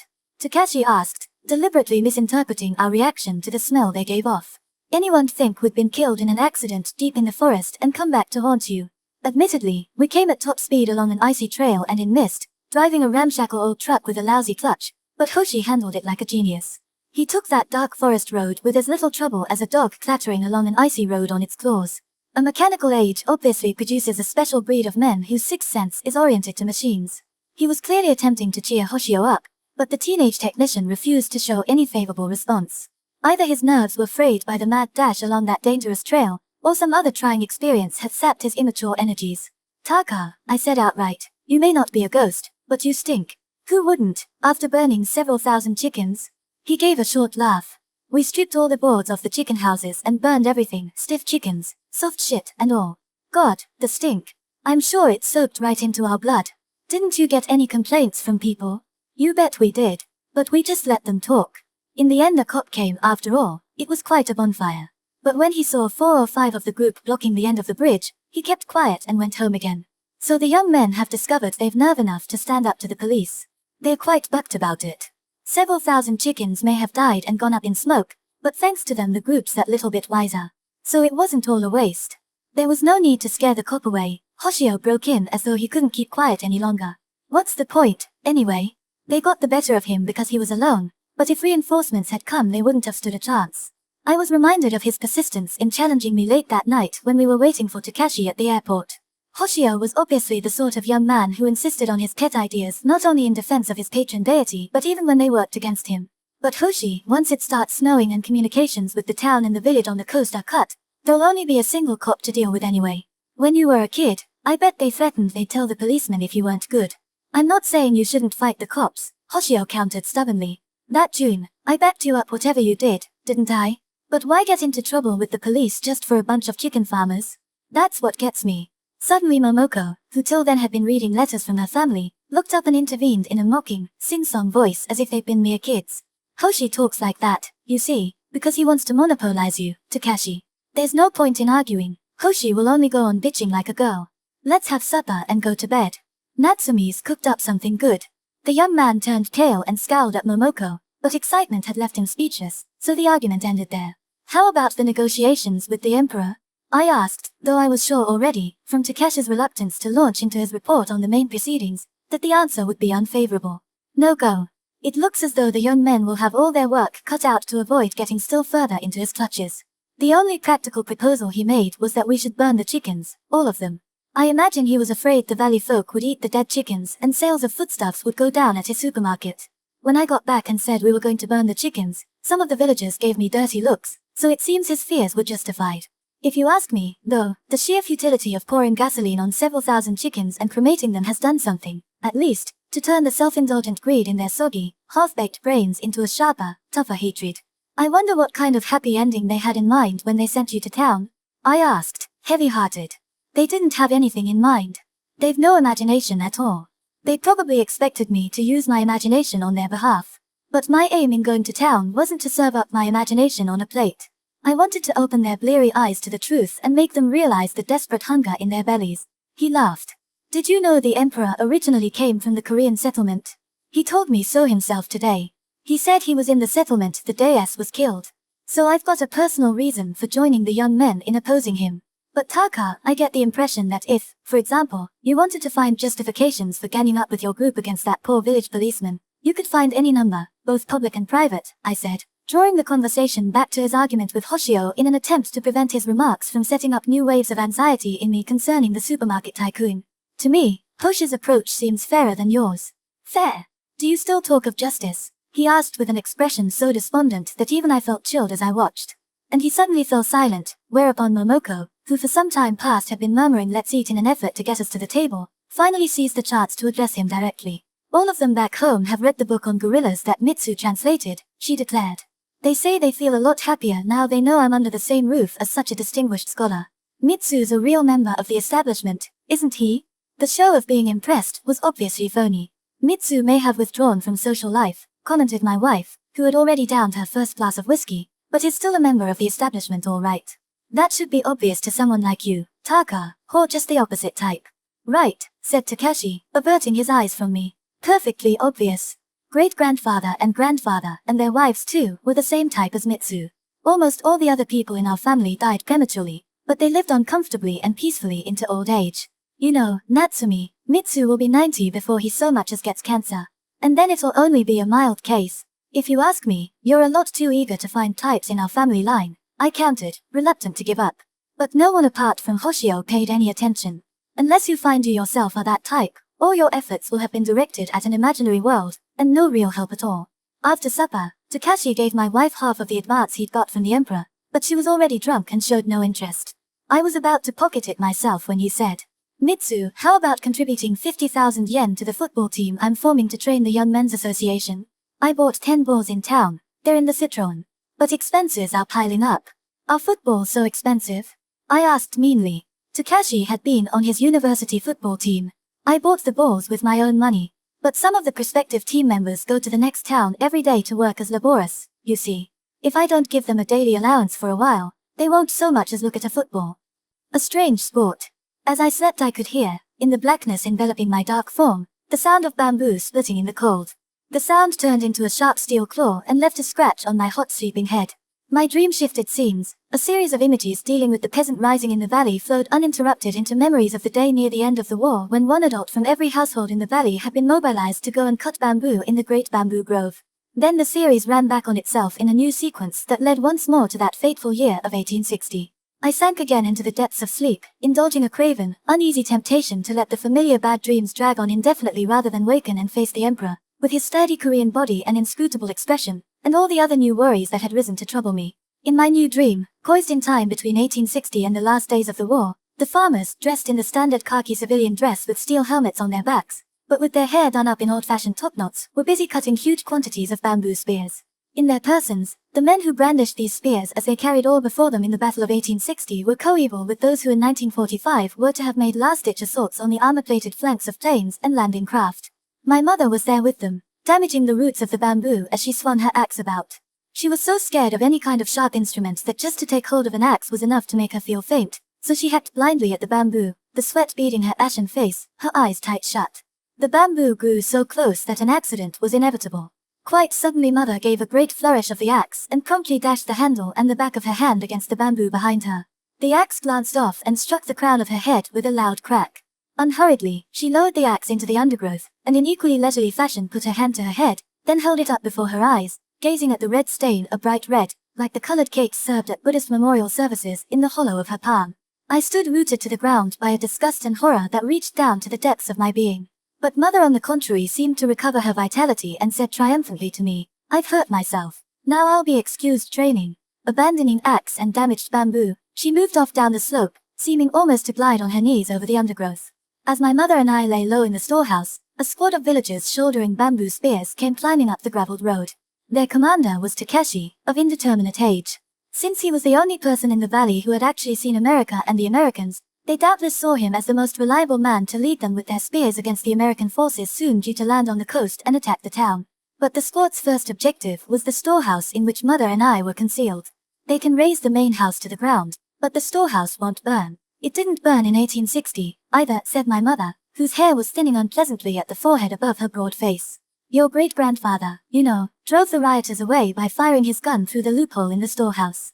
I had an old-fashioned musket in my hands, but for all my mother's incitements I hadn't the faintest idea how to handle it. In no time the main house was destroyed and the outbuilding set on fire. I could see Jinzabi's form rolling about in the light of the flames, all escape cut off, the liquid streaming from her suffering body. Takeshi, who as leader of the mob was by now completely identified with great-grandfather's younger brother in 1860, bawled out challenges to Mother, myself, and the family spirits as we lurked in the storehouse. The followers massed around him were members of the Young Men's Association whom he'd trained with his football practice. Sea Urchin and the other youths were dressed in uniforms consisting of old-fashioned, horizontally striped pajamas, and had large, shiny black topknots. And with one voice the mob joined in singling me out for attack. You're just a rat. Until then, my consciousness in the dream had consisted of a pair of healthy eyeballs that swept high over the valley, trailing beneath them a short coil of nerves rather like a microphone. But their jeering brought the eyeballs crashing down, and with them my physical self as I sat helpless in the storehouse with the musket on my knees. I awoke groaning. Even then, the emotional distress of the dream persisted throughout my body. Moreover, now that the dream offered no corresponding actuality, the gloomy unease remained disproportionately large, oppressing my waking self. I longed desperately for my rectangular pit, now, alas, occupied by a septic tank and covered with a lid of concrete. My wife lay stiff and still in sleep by my side, hot as a small child with the lingering effects of alcohol and the heat of slumber, but now that I was awake my own body grew steadily colder. Farther back up the valley, away from the central part of the hollow, the river plunges into hidden folds of forest that press in on either side, so that to an observer on the rising ground at the entrance to the valley it seems as though the valley is closed off at that point. From there on upstream, the bed of the river turns to exposed rock, and a great grove of bamboo closes in on both sides, forcing the graveled road to leave the riverside and climb steeply uphill. The people who live in the small clusters of houses dotted here and there along the road as it climbs are called the country folk by the inhabitants of the hollow. The great bamboo grove forms a broad belt that joins at right angles the gash formed by the protrusion of the spindle-shaped hollow into the forest, separating the hollow and the country. Once, when the valley folk had been drawn up in the yard of the national school, armed with spears culled from the great bamboo grove, the minor official who had come from the prefectural office to take a look at them training had infuriated the headman and other village worthies by carelessly remarking that the people of Okubo village were used to making bamboo spears. As a result, the headman had gone into town to complain and the official had been relieved of his post. To the village children, the sudden rage that had led the normally docile adults to pit themselves against the almighty prefectural office and, quite miraculously, defeat it was an inexplicable mystery. Every morning when I accompanied mother, who just as in my dream was afraid of axes and all sharp instruments, into the great bamboo grove with the other adults, and the renewed sound of splitting bamboo echoed steadily and imposingly around me, bringing to life again the memory of the grown-ups' fierce wrath, an indefinable fear would fill my childish mind. It was only after the end of the war, in a social studies class at school, that I heard about the farmers' rising in 1860 for the first time. The teacher made a special point of how the bamboo spears the farmers had used as weapons had been cut from the bamboo grove, and I understood at last what had made the headman and the others so angry. The bamboo grove was the most incontrovertible reminder of the 1860 rising, whose memory, during the war, had been viewed as a slur on all the inhabitants of the valley. The valley folk, unfortunately, had been set to work cutting bamboo in that same grove and made to fashion it into identical spears.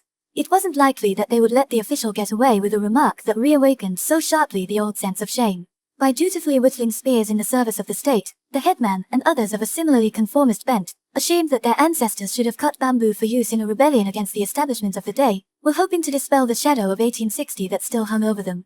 Mother's words in my dream had likewise reproduced, after more than 2 decades, words that I'd once heard in reality. After father's death, my eldest brother left college and shortly afterward joined the army, while Les had volunteered as a naval air cadet, whereupon mother, in whom too many such disappointments had produced delusions of persecution, began from time to time to predict that the villagers would attack our house, smash it up, and set fire to it. We must get ready, she said, to take flight and install ourselves in the storehouse as soon as the raiding party was sighted. When I objected, she told me of the outrage that had been perpetrated against our house in 1860, hoping thus to communicate her own fears to her infant son. Mother attributed the 1860 rising to the farmers' greed and their helplessness. It started, she explained, when the farmers applied for a loan to the lord of the clan, who maintained a castle and territories with an income of 350,000 bushels of rice a year at the point where the river flowing through the valley runs into the inland sea. They were refused, so the Nedakoro family, squires of the village, lent them an equivalent amount. The farmers, however, complained that the rate of interest was unreasonably high. Cutting themselves spears in the great bamboo grove, they attacked the Nedakoro home and razed the main building to the ground. Then they raided the storehouse belonging to the valley bros, got roaring drunk, and pressed on, attacking the homes of wealthy families and steadily swelling in number as they went, until they came to the castle town by the sea. If great-grandfather hadn't shut himself up in the storehouse and held out single-handed, firing the gun he'd brought from Kochi, the rioters would probably have taken possession of that as well. His younger brother, a central figure in the group of young men incited to action by the crafty older farmers of the valley, had preempted the title of boss of the whole valley, and had not only gone personally to negotiate the loan from the lord of the clan but had actually headed the violence when it was refused. Thus, at least in the eyes of other members of the Nedakoro family, he was a madman of the worst kind, who had broken up and set fire to his own home. Father, who had lost his life and property for the sake of some mysterious and profitless work in China, had inherited the same family streak of madness. As for my brothers, the eldest, who, however briefly, had taken a job on graduating from the law department, wasn't so bad, since he hadn't gone into the army voluntarily, but S, who had gone out of his way to volunteer, had inherited from his father the same blood as great-grandfather's younger brother. He was not her child, my mother declared. But your great-grandfather, she would say, there was a fine man. Where the mob was armed only with bamboo spears, great-grandfather had been ready with a gun. He'd built a storehouse that refused to be knocked down or burned, and he'd fired at them from the second story. Which of us, now, would turn out like great-grandfather, Takashi or me? If I stayed silent and refused to reply to such an obviously didactic question, mother would go on pressing indefinitely, and if I reluctantly declared that I would be like great-grandfather, she would respond with silence and a faint, doubting smile. The former schoolteacher and local historian with whom I'd exchanged letters had neither denied nor positively affirmed mother's views on the origins of the rising.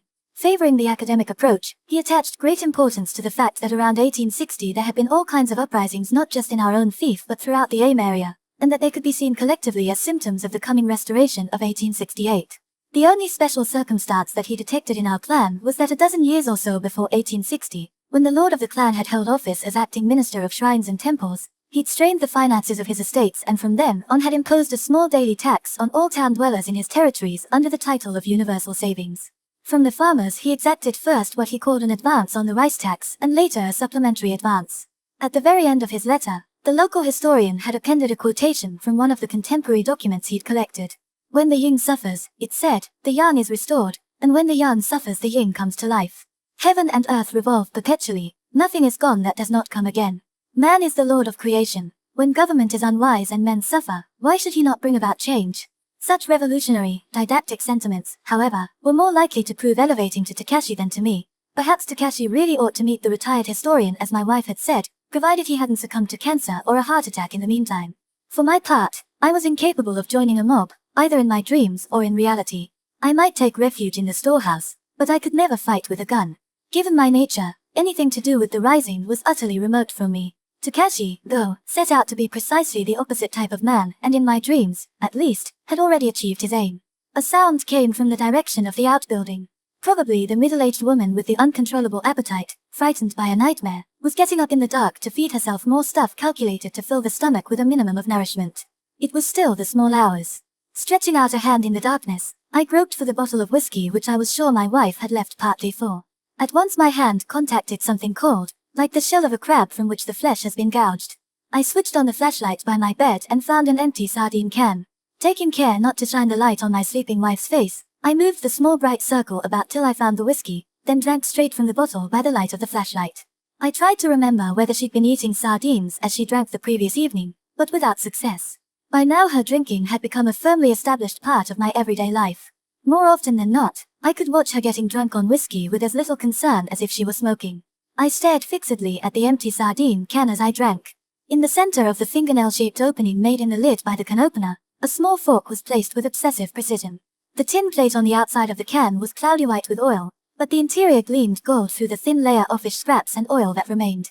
I could see her winding back the lid with the fragile key, rolling the tight scroll of tin to one side of the can, experiencing, as the neat row of delicate sardine tails came into view, the primitive joy of someone about to extract the soft flesh of an oyster from its lip-cutting shell and eat it.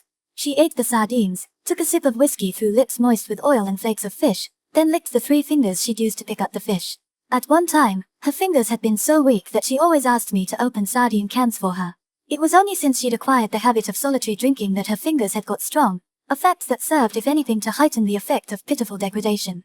Shutting my eyes, I took a great gulp of whiskey in an effort to thrust the pity I felt for her back into its hole, along with the indefinably sentimental anger that welled up inside me, threatening to get out of control.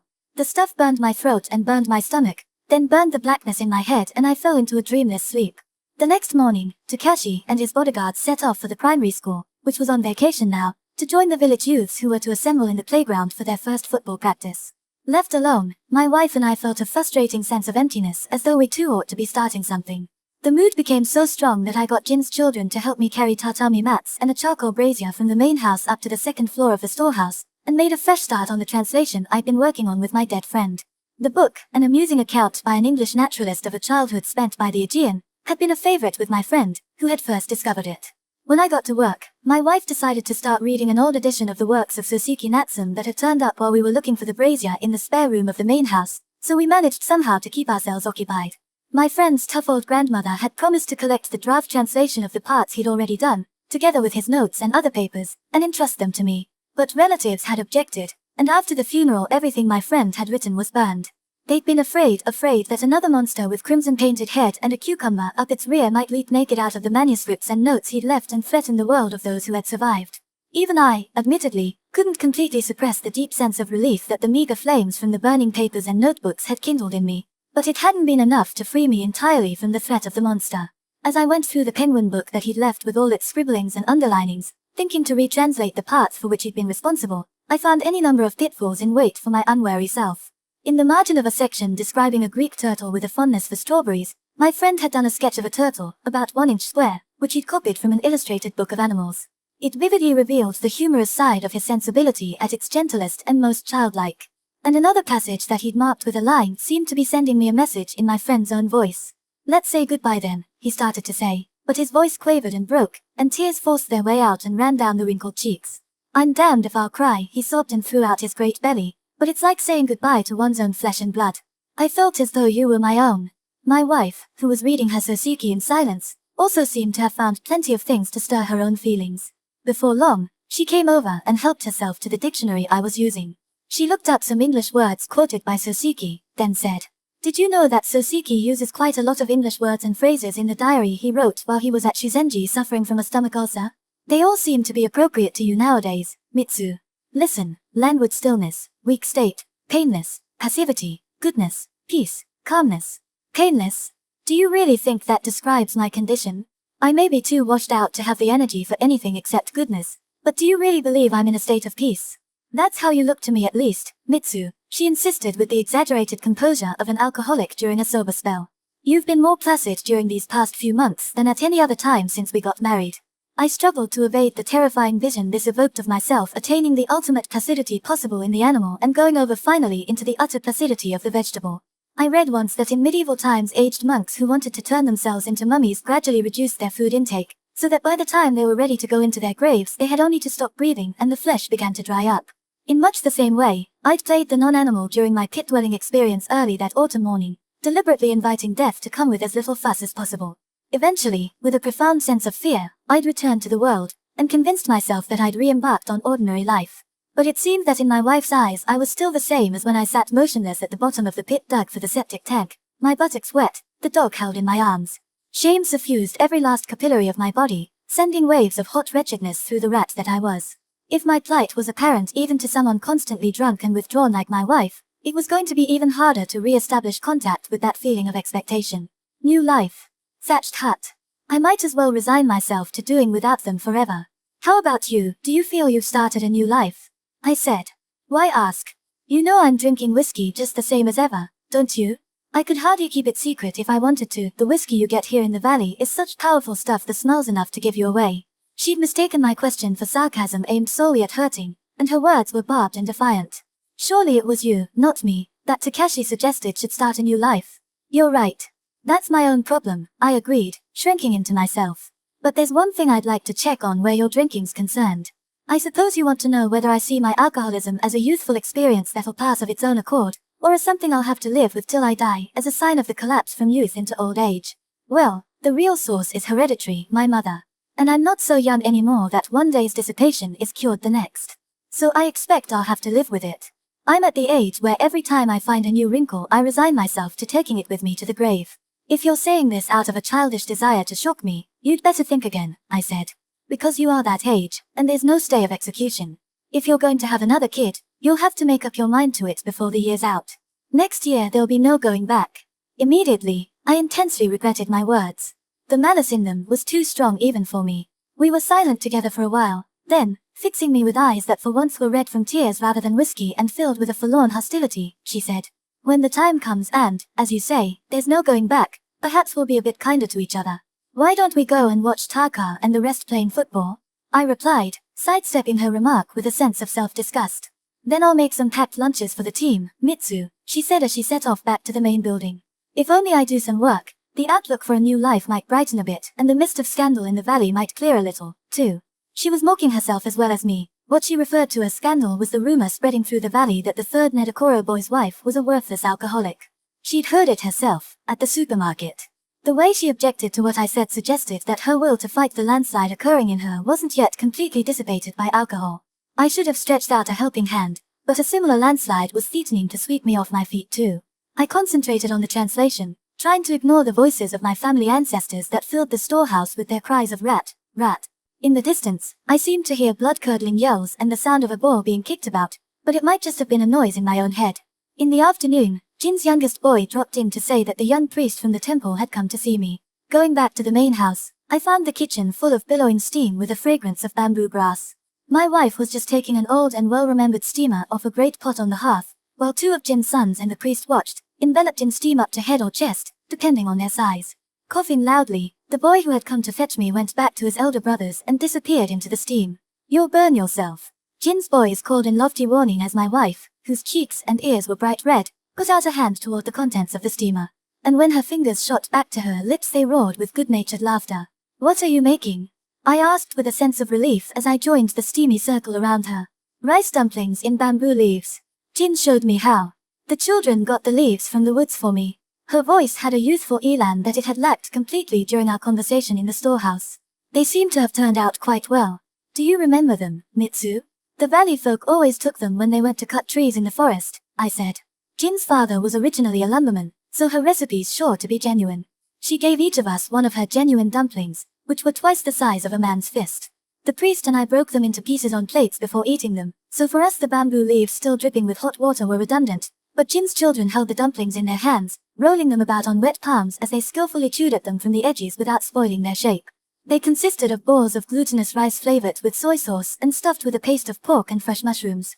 The leaves of bamboo grass in which they were wrapped were dry and whitish around the edges, but tattered though they were, it must have cost the children quite an effort, if not actual fear, to gather them at this season. Watching the expert way they ate their dumplings, I couldn't believe that the valley children's traditional dislike of going into the forest in winter had changed either. These dumplings aren't at all bad, but they taste of garlic, I said critically. When I was living here, people never put garlic in any food, let alone dumplings. She was taking the remainder out of the steamer and transferring them to long, shallow boxes of a kind also familiar to me from childhood. Both steamer and boxes had been brought out of the storehouse at Jin's suggestion. What? She exclaimed suspiciously. Jin told me specially to put some garlic in, so I bought a supply when I went to the supermarket to get the pork. There you are, Mitsu, said the priest, a fragment of food poised in his fingers. That's typical of the way life's changing in the village. Before the war, garlic played no part in village life at all. I don't suppose most people even knew there was such a plant. But the villagers discovered it when the war began, all because of the settlement built by the Korean laborers who came to fell timber in the forest. It was their contempt for a people who could eat such a smelly root that first made them aware of garlic. You know the kind of thing I mean, don't you, Mitsu? Well, when the villagers took the Koreans to do forced labor in the forest, they deliberately told them some nonsense about not being allowed into the forest unless they took some dumplings with them. It was a way of asserting their own superiority. So the Koreans began to make dumplings too, and hit on the idea of putting garlic in to suit their own taste. That influenced the villagers in reverse, who started using it for flavoring dumplings they made themselves. It just shows how the local stupid pride and lack of principles bring about changes in the customs of the valley. The village never used to use garlic as a flavoring, but by now it's a bestseller at the supermarket. So the emperor has double or triple cause to be pleased with himself. I don't care, so long as the lack of principles works out all right in my cooking, my wife said aggressively. Even if I am going against tradition. It's worked out fine, I said. If you'll permit the usual sentimental assessment, they're better than mother used to make. No doubt about it, chimed in the priest. She gave us a suspicious glance, however, and refused to be mollified. But I didn't really come here for a free meal, the priest said, turning to me. His small round face, normally a model of amiability, puckered with embarrassment. The thing is, I came across your eldest brother's diary which S left with me, so I brought it over. Come and have a talk upstairs in the storehouse, I said. I'm not going to football practice, so I've nothing to do. I wasn't just trying to cheer him up, I really wanted to talk. Do you happen to be interested in the 1860 Rising? Yes, I studied it a bit and made some notes on it myself, he said eagerly, with obvious pleasure at being rescued. You see, the second most important role in it after your ancestors, that is, was played by one of my predecessors at the temple, though there's no blood relationship. Ignoring the self-preoccupied sensitivity of the priest's reactions, my wife was already giving energetic instructions to Jin's sons. They were to take some dumplings to their mother and to go and tell Hoshio, who was at the primary school playground, to come for the food in the citron. Then, just as the priest and I were leaving the main house, she called out defiantly after us. I'm going to watch football practice this afternoon too, Mitsu. I want to hear what they think of the dumplings. The embarrassed young priest and I set off for the storehouse, breathing garlic fumes like fire-belching monsters in a science fiction movie. The diary he'd brought was a small book bound in dark purple cloth. My eldest brother had been a remote being who was usually away from home, either at his hostel in town or in lodgings in Tokyo, and rarely came back even on vacations.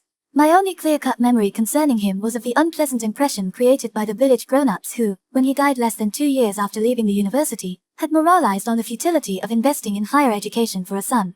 I took the diary and placed it on top of the penguin book left by my dead friend. I had a feeling that the priest was rather disappointed that I didn't start reading it then and there. But the truth was that my eldest brother's testament, far from inspiring my mind to a lively curiosity, chilled it with some imprecise yet ominous foreboding. I determined to behave as though entirely uninterested in the diary, and without waiting went on. Mother used to say that great-grandfather kept the mob at bay by firing a gun from the second-floor window of the storehouse. This window is, in fact, shaped just like a loophole. It makes the story seem so probable that I'm inclined, on the contrary, to doubt it. What do you think? She said the gun was one great-grandfather had brought back from his trip to Kochi. I wonder if it's possible that a peasant in Aim in the year 1860 should have been armed with a gun. The term peasant hardly applies, said the priest. Your great-grandfather was the richest overseer in the area, and there'd be nothing odd about his having a gun. It seems more likely, though, that he didn't bring it back from Kochi himself, but that it was supplied by someone from Kochi who infiltrated the village just before the riots. My father's theory was that a man from Kochi stayed at the temple and worked on your great-grandfather and his brother, through the priest of the time, to start the riots. The interloper may have been a samurai of the Tosa clan, but there's no conclusive proof. Either way, He was someone from the other side of the forest. Since it was the priest who put him in contact with your great-grandfather and his brother, he may have come through the forest dressed as a wandering monk. At that time, not only the valley but the whole clan was affected by unrest, which would have given scope for the activities of an agent sent by forces from beyond the forest, the kind of forces that would profit from anything likely to upset the ruling regime. I imagine that the priest and your great-grandfather shared the view that only a rising could bring any relief to the valley peasants. The priest took neither side, while the overseer was on the side of the establishment, but ruin for the masses would have meant they're both going under too. So the real question plaguing them was what kind of rising to instigate and where. The easiest course, you see, would be to provide some outlet for the violent energies building up to a rising before things got so bad that the attack was concentrated on the overseer himself, and to keep violence in the valley to a minimum while diverting the rest to the castle town. Now, a rising needs a group of leaders, but whatever kind of success this particular rising achieved, its leaders were bound to be seized and put to death. How were they, then, to select this group that was fated eventually to be sacrificed yet, during the rising itself, would exercise control over the farmers not only of the valley but of the whole area as far as the castle town? This was the point at which people began to take notice of the band of young men that your great-grandfather's brother was training.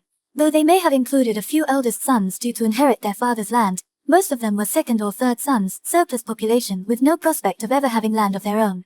To sacrifice such a group would be no particular blow to the valley. If anything, it would help get rid of a public nuisance. That suggests, doesn't it, that from the very beginning the man from beyond the forest, and the priest and great-grandfather, treated the younger brother as something dispensable? It seems likely to me that the brother, unlike the rest, had a secret agreement that after the rising he would escape to Kochi and cross from there to Osaka or Edo. The outsider would have been the one responsible for seeing that the promise was carried out. You've heard the popular theory, haven't you, that your great-grandfather's brother left the forest, took a different name, and became a high official in the restoration government. That would mean, then, that he was one of the traitors from the beginning. Either way, it seems I'm descended from a line of traitors. How can you say that, Mitsu? The reason why your great-grandfather went so far as to fire his gun during the raid was almost certainly that he'd begun to doubt whether the agreement with his brother about the storehouse not being set on fire would really be observed. Even agreed that the main building had to be destroyed, since if the Nedokoro house hadn't been attacked at all your great-grandfather would have been held responsible by the clan officials. I suspect it was that doubt that made him keep the weapon supplied from outside without handing it over to the young men. And the young men did in fact occupy the storehouse themselves later. As a result of the rising, which lasted 5 days and nights, the advanced tax system was abolished just as the farmers had demanded, and the official Confucian scholar who'd recommended it to the lord of the clan was executed. Then, following that, your great-grandfather's brother and his group put up a fight in the storehouse to avoid having some of their number made into scapegoats. Fighting together in the rising, the leaders must have developed a sense of solidarity focused on the figure of your great-grandfather's brother. Following the end of the rising, great-grandfather's brother and the group formed round him had shut themselves in the storehouse and defied the clan investigating officers. Armed and apprehensive, it was they who out of frustration at being besieged in the storehouse had slashed at the woodwork, leaving the sword marks that had so often inspired my childish mind with bloodthirsty fantasies.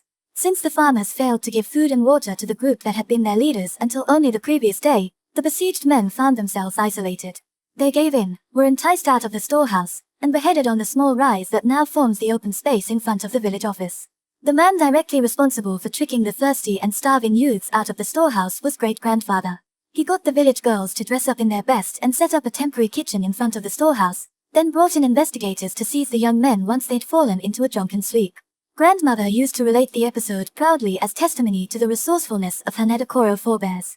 I remember mother telling me, too, that when she first came to the valley as a bride one of the girls used in great-grandfather's ruse was still alive. At the time of the slaughter, great-grandfather's brother was the only one to escape execution and get away into the forest. In the end, he'd abandoned even the comradeship with his fellow rebels that the young priest spoke of, assuming he'd ever had it, so as a member of the same family line I wasn't likely to be very reassured by what the priest said. I wondered if great-grandfather's brother, as he fled into the forest, didn't perhaps turn when he reached the highest point and, looking back at the hollow, see his unhappy fellows below, their drunken sleep rudely interrupted, being beheaded on the mound in the valley. At that same moment great-grandfather, too, must have been either present at the execution or looking down on it from a vantage point on the stone wall. As for why the younger brother began giving the young men special training, I imagine it was because the Kenran Maru had set sail for America, said the young priest, sensing my depression and delicately changing the subject. Despite the sensitivity this showed, it was the same man who had managed to live down all the different stories, including a malicious rumor that he was sexually impotent, that flew about the valley following his wife's elopement. Supposing, now, he went on, that this brother heard a rumor that John Manjiro, whom your great-grandfather had met at Kochi, was setting off for America again on the Kanrin Maru. Almost certainly he would have chafed at the bit to be confined in a small valley at a time when the sons of fishermen beyond the forest were living lives of adventure in a place open to whole new realms of experience. A report came at the beginning of summer that year, you see, that the shogunate had given permission for men from this clan to go and study at the Naval Academy, and he promptly campaigned, through the temple priest, to have himself selected as one of the students. My father used to say he'd read a copy of the application, so I imagine it would turn up even now if one made a thorough search of the temple storehouse. It shouldn't have been impossible for the second son of a wealthy overseer to work his way into the lower ranks of the samurai. Why, it was just around that time that the sons of wealthy local landowners on the other side of the forest were active in the pro-emperor, anti-foreign movement. Admittedly, his attempts didn't succeed. And not so much because of any lack of ability on his part as from the clan's own failure to show the spirit of adventure needed to send someone to the Naval Academy. As I see it, it was his sense of frustrated indignation that turned him into the kind of anti-establishment activist who would plan to give the village youth special training or undertake to represent the farmers in their attempt to get a loan from the clan. And the agent who came from the other side of the forest, together with the priest and your great-grandfather, took note of this dangerous young leader and set to work on him. That's the conclusion my studies have led me to, at least. It's certainly the most appealing view of the 1860 affair I've heard so far, I admitted. If you consider it together with the incident just after the war when S was killed, the role played by the young village thugs is consistent, and all kinds of things make sense. To be honest, the young priest also admitted candidly, you might say it was a bright idea I had while watching the incident in the Korean village that led to my interpretation of the events of 1860. There were things in SS behavior that could only suggest he had the 1860 rising in mind when he resolved on his own course of action.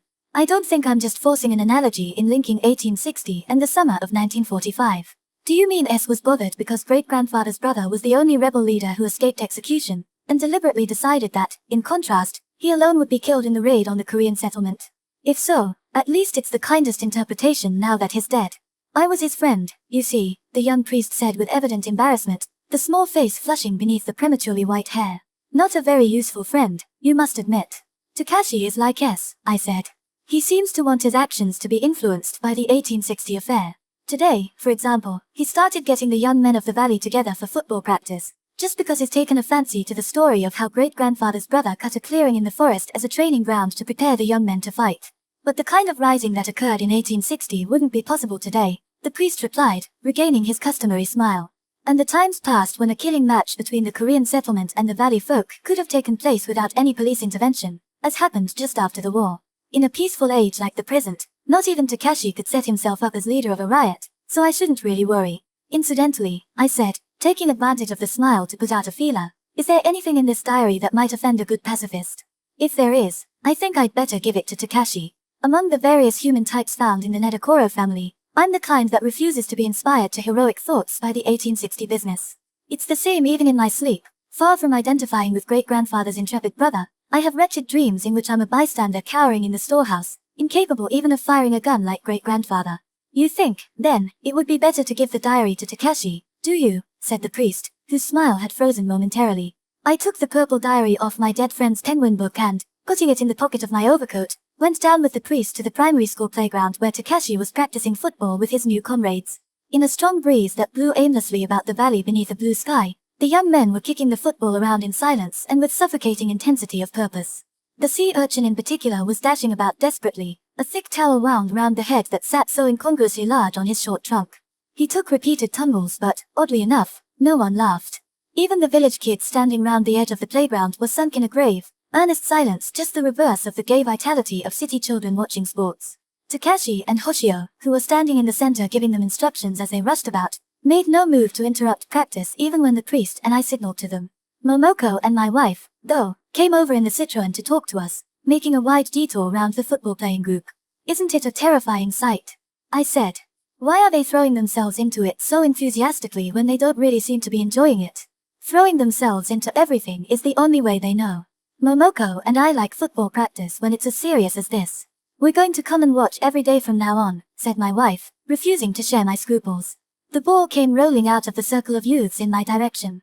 I tried to kick it back, but my foot contacted mostly air and the ball spun frantically before coming to rest only a short distance away. The women in the car watched me and the ball with complete indifference, not even smirking.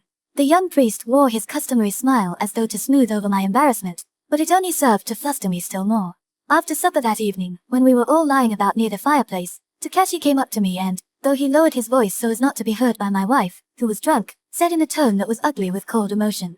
Mitsu, there are terrible things in that diary. I stared into the darkness, avoiding facing him directly. Even before I heard his next words, a sense of disgust was welling up inside me. He studied German at college, you know. He uses the word Zusammengeworfelt, says the forces are a bunch of slobs. Some fellow who was hit for breaking ranks during company training actually committed suicide, he says, leaving a sarcastic note apologizing to the company commander. The company commander was our brother. Take a look at Japan today, he writes. Utter chaos. Utterly unscientific, utterly unprepared.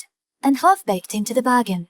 Now look at Germany. The coupons for the rationing system actually in force at the moment were printed way back in 1933 when Hitler first came to power. I pray to God that the Soviet Union rains bombs on us. The Japanese have been poisoned by the dream of peace and got themselves in an unholy mess, but they're still rushing round and round in circles. He also says that the only things he got out of the army were a certain increase in staying power and greater physical strength. He thinks one should read widely and deeply in accordance with some objective, and he makes notes about some system of deep breathing. On one page he can write, in such and such a unit on Hainan Island, the commander himself said it was all right to violate a young woman as long as one took the proper steps afterward, the proper steps meaning, of course, to kill her. And on the next page he can write in high moral terms, he who would climb Mount Fuji must start from the first station. Then he describes in detail the scene on Leyte when the unit commander executed a native, an alleged spy.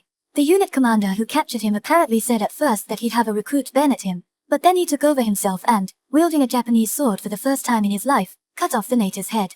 Do you want to read it, Mitsu? I couldn't care less about his diary, Taka, I said roughly. And I don't want to read it. It was because I had a feeling it would contain that kind of stuff that I handed it on to you. But what's all the fuss about? Is it anything more than a perfectly ordinary set of war reminiscences? For me at least it is something to make a fuss about, he said, firmly rejecting my criticisms. It means I found one close relative at least who maintained his ordinary approach to life even on the battlefield, yet was an effective perpetrator of evil. Why, if I'd lived through the same times as him, this might have been my own diary. The idea seems to open up a whole new perspective in my view of things. His voice must have had the force to impose itself momentarily even on my wife's drink-befuddled brain. When I turned to look at him, she too had raised her head and was gazing intently at his face as he stood there, fiercely animated yet somber, with the air somehow of a violent criminal. Truth unspeakable. Ace Takashi and Hoshio came into the storehouse carrying the oil stove, which was totally enclosed and remote in color from any associations of warmth. I saw powdery snow, dry and hard like sand, lying on their shoulders. My wife and Momoko, excited by the snow, were late with the evening meal. By the time I went over to the main building for dinner, the front garden was already covered. So far, however, it was no more than a fragile, impermanent-looking layer. The driving snow and darkness blocked my poor vision so impenetrably that when I looked up and took the elements full in my face I seemed to be drifting in a boat on a sea of falling snow, and it was difficult to keep my balance. Fine, powdery flakes stung my eyes to mechanical tears. I seemed to remember that in the old days snow in the valley had always come in damp flakes as big as the ball of one's thumb. I sorted through various memories associated with snow, but my recollection of it in the valley was blurred, buried beneath a host of memories from the towns I'd lived in. Either way, the powdery snow I felt against my skin at that moment was as remote as any that had fallen on those alien towns. I kicked aside the settled flakes with a fine carelessness as I walked. In my childhood, I'd always rushed eagerly to devour a handful of the first snow to fall in the valley. It seemed to taste of all the minerals in the atmosphere, from the heights of the sky overlying the valley right down to the earth that I trod. Takashi and the others had left the door open, and in the faint light of the lamp that hung from the eaves were watching the white flakes streaking the darkness. They were all beginning to get drunk on the snow, but I was sober. How's the oil stove? My wife asked. There weren't any in a color that would have looked better in the storehouse. Though she might be drunk with snow, she hadn't yet started on the whiskey tonight. I'm not taking up permanent residence there. I'd leave tomorrow if only the snow would let up, so there won't be time to worry whether the stove matches the room or not. Taka, she said, turning to my brother since I showed so little interest, don't you think it's odd that they should bring imported stoves from Scandinavia all the way to a place like this? By displaying goods that no one here could ever hope to buy, the Emperor's thumbing his nose at the whole village, said Takashi. It occurred to me that Takashi could use that kind of theory to incite the young members of his football team, but I didn't pursue the idea. I'd lost my enthusiasm for thinking about relations between Takashi and the valley. I ate in silence, as though I weren't really there by the open fireplace at all. Takashi's bodyguards seemed, in the natural course of events, to be realizing the qualitative change that had occurred in me. The conversation proceeded over my head as if straddling a void, without resistance and with no sense of awkwardness. From time to time Takashi, who alone among them seemed subtly disturbed by my silence, would try to draw me into the flow of the conversation, but I rejected the bait. There was no underlying motive for my refusal. It was simply that they failed to arouse my interest. Earlier, as we brought SS Ashes home in the Citroën, Takashi's distorted memories had succeeded in provoking me out of my silence. But that was because I too had been desperately trying to connect up inside myself the concrete details of past and present in the valley, intent on finding some way to a new life there. By now I'd lost all such motivation, and for the first time clearly understood the events I hadn't grasped before. Takashi was talking as though the conversation were a triangle with me at one corner and himself and my wife linked by the side opposite. But I had no wish to be a factor in any three-sided relationship. I was utterly isolated, faced with a growing depression that dragged at my limbs as in some nightmare. You said, didn't you, Mitsu, that the evening of the day S was killed I was standing perfectly still in the dark kitchen, eating candy? I remained silent, ignoring the appeal in Takashi's eyes, so he feebly switched his gaze to Natsumi and addressed her instead. It showed me he was bothered by the trick he'd played, and considered himself guilty. In fact, though, the precise nature of his feelings was irrelevant to what I had experienced. His act hadn't hurt me. On the contrary, it was thanks to my younger brother that I now found myself able to see things other than my own inner self. I've just remembered. Natsumi remembered clearly what was going on both inside and outside me as the child in that scene. I was standing in the kitchen, sucking happily on my candy. I moved my tongue about nimbly, keeping the passages between my gums and lips open to stop the saliva trickling down from the corners of my mouth. To a certain extent, Mitsu used imagination to embellish his memory too. He said that saliva brown with dissolved candy was dribbling from my mouth like blood, but it couldn't have been. I was devoting my finest candy-eating techniques to seeing that it didn't. You see, it was a kind of magic. It was dusk, but as I looked toward the doorway from inside the dark kitchen, the ground in the garden shone white, a more striking white, even, than the snow that's fallen today. Mitsu had just brought back SS body. Mother was in the front room, a lunatic who at any moment might open the sliding screens and start raving at imaginary tenants in the front garden. The front room, you see, was designed so that the master of the house could stay seated while he gave instructions to people standing outside. So, though I was only a kid, I found myself surrounded by terrifying violence. After all, corpses and madness represent violence in its ultimate forms. I was driven into a corner from which I couldn't escape, no matter how clever I was. By sucking my candy so carefully, I was really hoping to make my consciousness burrow down inside my body, turning its back completely on the violence outside, much as a wound buries itself in swelling flesh. It was then that I thought up my piece of magic. If things went well, in other words, if I managed not to dribble a single drop, I'd escape the awful violence that hung about me. You know, it may be naive of me, but I've always wondered at the way my ancestors managed to survive the violence all around them and hand on life to me, their descendant. After all, they lived in a savage age. It's incredible to think of the massive violence that the people leading down to me had to fight against just so that I could be alive now. Let's hope you too can get the better of violence and do your bit in handing on life, my wife added in a tone suggesting the same emotions as underlay Takashi's own confession, and with the same air of simplicity. While I was lying on my belly on the temporary bridge today, watching that kid's life hanging in the balance, I was thinking about the problem of violence, and remembered exactly how things were while I was eating candy in the kitchen. It's not just another of my dreams.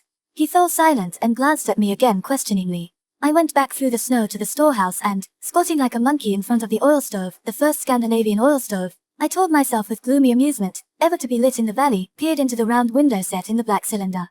Beyond the window, flames shivered incessantly, the color of the sea on a cloudless day. An unexpected fly set its sights on my nose, collided with it, and crashed onto my left knee. The air warmed by the stove had risen to the ceiling, stirring up the insects that ought to have remained snugly ensconced behind the great beams until spring. Plump and fat, the fly was of a size you would never have found in people's homes in the old days. Others to match it might be found in a stable, perhaps, but it wasn't that type. Except for its size, it was quite clearly the usual kind of fly that gathered about human beings. With a single scoop of my palm about 4 inches in front of the fly, I caught it. I'm an expert fly catcher, though I say it myself.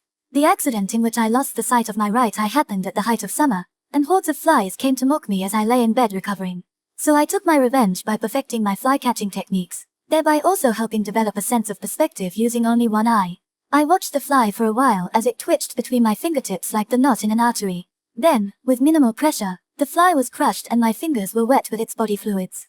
I felt as though the pads of my fingers would never be clean again.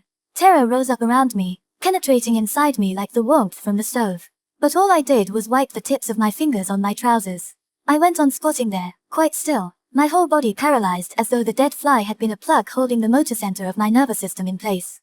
My consciousness had identified with the flames flickering beyond the round window in the stove, so that my body on this side was no more than an empty hull.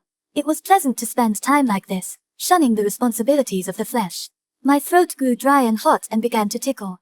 The thought that I ought to put a kettle of water on the flat top of the stove made me realize that, far from leaving for Tokyo the following morning, I'd unconsciously resigned myself to spending a considerable number of days upstairs in the storehouse. By now my ears told me that the snow had come to stay. Even at the dead of night, there in the valley in the forest, one's ears, as they grew used to the silence and developed an ability to respond to ever subtler noises, would detect a surprising amount of sound. Now, though, the valley gave off literally no sound at all. Over the entire hollow and the vast forests surrounding it, the newly settled snow had spread a mantle of silence. Guy the hermit, they said, was still leading his solitary life in the depths of the forest. But even he, who was presumably inured to its everyday silence, would surely find something new and incongruous in the total absence of sound of this snowy midnight. If he froze to death in the snowbound forest, would his body ever be found by the valley folk? What thoughts would pass through his mind as he lay in the silent darkness beneath the piling snow, face to face with such an ugly, unsociable death? Would he be silent, or would he mutter incessantly to himself? For all I knew, he might have dug himself a deep, rectangular hole just like the pit that had been mine for a day, and be sheltering in it back there in the forest. I cursed myself again for having filled in my pit with anything so obvious as a septic tank. Why hadn't I appreciated it more? I pictured to myself 2 pits dug in the depths of the forest, with the hermit in the older of the 2 and myself in the newer, both of us seated in the damp, hugging our knees to our chests, placidly waiting till the danger passed. At one time, I felt, I would have used the term waiting in its more positive sense, but now it occurred to me stripped of all but its most negative significance, and I realized on reflection that I'd reached a frame of mind that could accept with neither fear nor disgust death at the bottom of a pit, buried beneath earth and stones pulled down by my own fingers. The trip to the valley had been a distraction, but all the while my private downhill journey had been steadily progressing. And it struck me that, living alone upstairs in the storehouse as I did now, I could if I wished paint my head crimson, thrust a cucumber up my anus, and hang myself without anyone interfering. The place, moreover, was conveniently equipped with great Zelkova beams that had already lasted 100 years. But the pursuit of this fantasy only aroused new fear and disgust, and I abruptly checked the movement of my head as I lifted it to look up and confirm the existence of the beams. In the middle of the night there were sounds in the front garden like a horse pawing at wet ground. The sounds as they occurred were stamped into the soil in a series of dull thuds without the slightest reverberation. Wiping an oval patch like an old-fashioned mirror in the murky, narrow glass window, such modern improvements to the storehouse, including the windows at the back, had been made toward the end of the war, along with electric lighting and the toilet facilities at the side of the storehouse, in readiness for evacuees who had been put off, however, by rumors of my mother's madness and never actually came. I looked down and saw Takashi, stark naked, running round and round in circles in the snow. That had settled in the front garden. The lamp hanging from the eaves, aided by reflection from the snow lying on the ground, roof, and various small shrubs beneath the eaves, suffused the freedom of the ostracized. Time passed, but the powdery snow went on falling, betraying my private hope that it would change into larger, kettle-like flakes, and I remained alien to it. I stayed shut up in the storehouse, concentrating on my translation, never going out into the snow.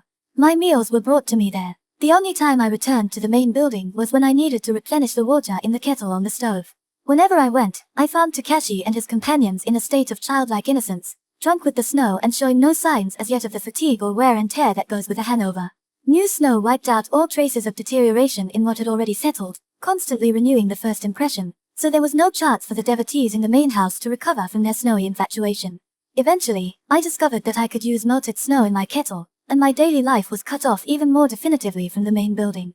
I spent 3 days enfolded in the driving, alien snow, savoring the sense of relaxation of one free from all surveillance, a sense so strong that I could tell that my own expression and movements were slackening and slowing up. Early on New Year's Day, even so, my hermit's existence had been disturbed by Jin and her family. The first intrusion came around dawn, when Jin's eldest son woke me to say that Jin wanted me, as present head of the Nedokoro family, to go and draw the first water.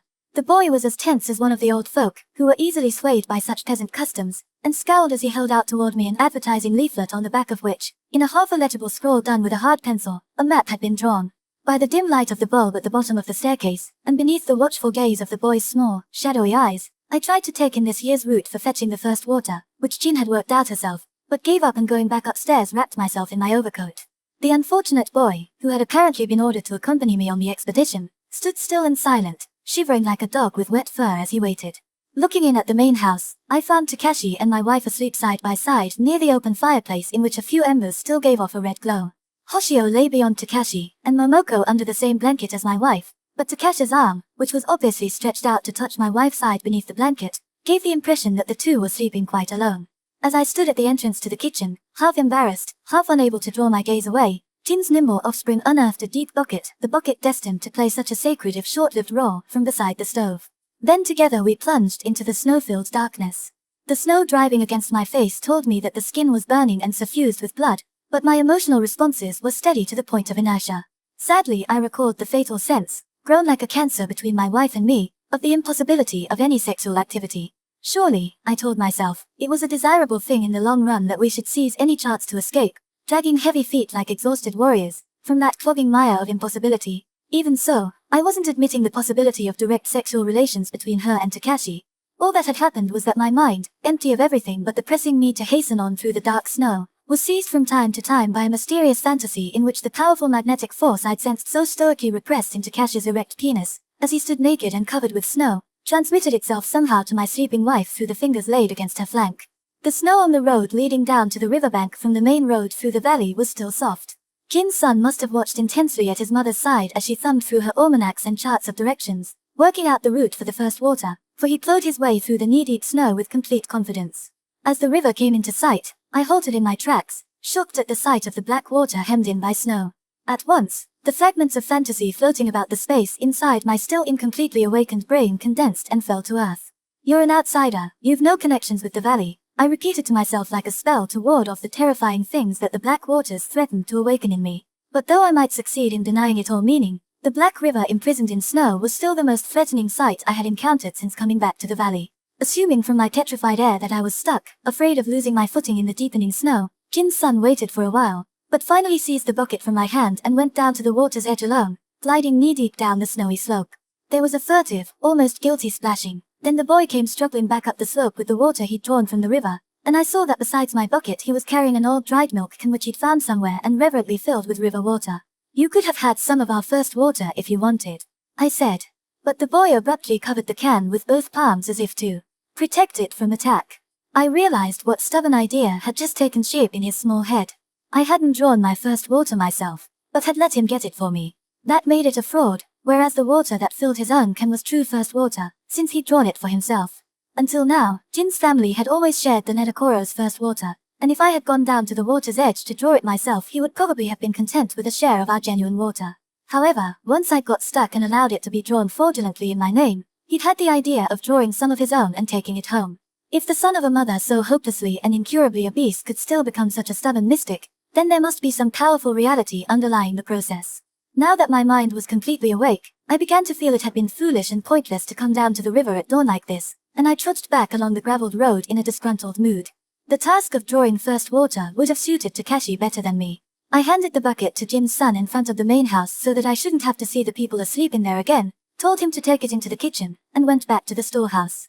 But the ache in my half-frozen shoulders distorted the dreams of my resumed slumber, and I had a nightmare in which I struggled and cried out, my shoulders caught in the grasp of two enormous hands of terrifying prehensile power that emerged from the black waters of the river. Shortly before noon the boy came to summon me again, announcing that Jin had come at the head of her entire skinny brood to extend her New Year's greetings. Going downstairs I found Jin, more incredibly fat than ever, seated on the edge of the raised floor in the entrance, facing the heavily falling snow outside like some enormous sphere that had rolled in from nowhere in particular. I stepped down into the entrance to save her the trouble of turning her body, and stationed myself, along with the family, in front of her and somewhat to one side. Her face, lit evenly all over by the shadowless light reflected from the snow, had an odd youthfulness. A quiver ran over the skin drawn taut and wrinkle-free across the great metal basin of her face, but she just stared at me and went on breathing heavily and painfully without speaking. The few yards walk from the outbuilding had reduced her to something resembling a moribund porpoise. Her family refused to say anything as long as she remained silent, and having stepped down into the entrance in a mood of vague tension, I found myself strangely at a loss. Apart from Jin herself, who was enveloped in a kind of shapeless black bag with neither front nor back, top nor bottom, the family was dressed up in what was more or less the conventional New Year's outfit, but I still wore the corduroy shirt and sweater in which I'd gone to sleep, and hadn't even shaved. I began to worry in case Jin felt her effort in coming specially to offer her greetings was not receiving due recognition. Imagination in riot. Tea music for the Nembutsu procession, large and small hand drums with gongs, had been continuously audible since before noon. It had gone on insistently, slowly shifting its position. The same rhythm, if such it could be called, bang, bang, bang, bang, bang, bang, bang, bang, bang, had continued now for 4 hours. I'd watched from the back window of the storehouse as Hermit Guy went up the gravelled road to the forest. He walked with his head cocked on one side as though deep in thought, yet climbed steadily up the steep, snowy trail, kicking strongly at the ground behind him, dragging the sledge bearing the new blanket that my wife had given him in place of his tattered old one. The music had begun shortly after that. By the time my wife came upstairs bringing rice balls and an unopened can of salmon for my lunch, the voice in which I asked her about the music was hoarse with annoyance at its inescapable persistence and sounded harsh and strange even to my surprised ears. Was it your leader Takeshi's idea to play the Nembutsu music out of season like this? I asked. Does he think the music's going to remind people of the 1860 Rising? If so, it's a puerile idea that'll only serve to annoy the neighbors. Takeshi, you, and the rest are the only ones who're carried away. Do you really think those stolid valley types are going to get excited over a few drums and gongs? Well, it's got you annoyed at least, Mitsu, she pointed out calmly. You're trying so hard to be indifferent to everything in the valley. The canned salmon, incidentally, is part of the spoils of war from the supermarket. The looting got going again this morning, so you'd better not eat it if you want to keep your hands clean of the affair. I can go and find you something else. I opened the can, not as an admission of complicity with Takeshi, but to show my indifference to her sarcasm. I don't even like salmon. Where the ordinary inhabitants were concerned, the previous day's looting at the supermarket hadn't been premeditated. But according to my wife, Takeshi and the others had been busy that morning spreading the idea that, since looting was illegal anyway, there was no reason for the valley folk not to go on with it once they'd started. Hasn't anybody objected to these attempts by Takeshi and the rest to stir them up? I asked. This morning, after they heard what had been going on behind the scenes, didn't any of them have second thoughts and take back their looted goods? There was a village get-together in front of the supermarket, but no one made any such suggestion. You don't suppose they'd go out of their way to return the goods, do you? When the girls in charge of accounts were giving juicy details of the profits the store had been making and the sales girls were testifying to the shoddiness of the goods. Even if some oddball had wanted to, the general atmosphere wouldn't have let him go it alone. It's like conning a bunch of kids, I said, chewing balefully on my salmon, which was dry and full of bones and other debris. But the reaction will soon set in. Anyway, she said, feelings running high against the supermarket. Several women who were searched in the past on suspicion of shoplifting were there, relating their experiences. What a dumb crowd, I said. The looted salmon seemed to stick in my throat. You know, Mitsu, she said casually, you really ought to go down to the valley yourself to see what's going on. And she went off down the stairs. I spat the half-chewed salmon and grains of rice into my hand. The Nembutsu music nagged at me unceasingly, torturing my nerves, sapping my mental energy. Like it or not, my ears kept reminding me of the abnormal events taking place in the valley. Somewhere deep inside them, the rising was already in actuality. And by now the loathing the music aroused in me was irreparably tainted with the poison of curiosity, like a liver that once damaged can never recover. But I forbade myself to move from the storehouse until I found some routine reason to do so, some reason not directly related to the disorder sponsored by Takeshi and his fellows. Until then, I wouldn't set foot in the valley myself, nor would I send down any scouts. The music, which in its monotony contrived to suggest nothing more than emotional poverty, might merely be Takeshi's way of boasting to me that his activities were still continuing. Any action from my side would be a craven capitulation to his vulgar psychological tactics. I would hold out. Before long, the sound of a car horn from the valley added to the noise. Takeshi was probably driving around down there, with chains on the Citroen's tires, putting on his own naive demonstration for the benefit of the children. Or perhaps, if the valley folk had in fact turned into a mob of rioters, he was reviewing them from the car. The stove, I noticed, was becoming less efficient. The oil in the tank was running out, and I'd already used up my reserves. The only alternatives were to send someone to the supermarket to buy some, or to go down into the valley and do so myself. At last, I was released from the agonizing bonds of endurance. Ever since the morning, for more than 4 hours now, I'd been tortured and ridiculed by the Nembutsu music. The power of the flies.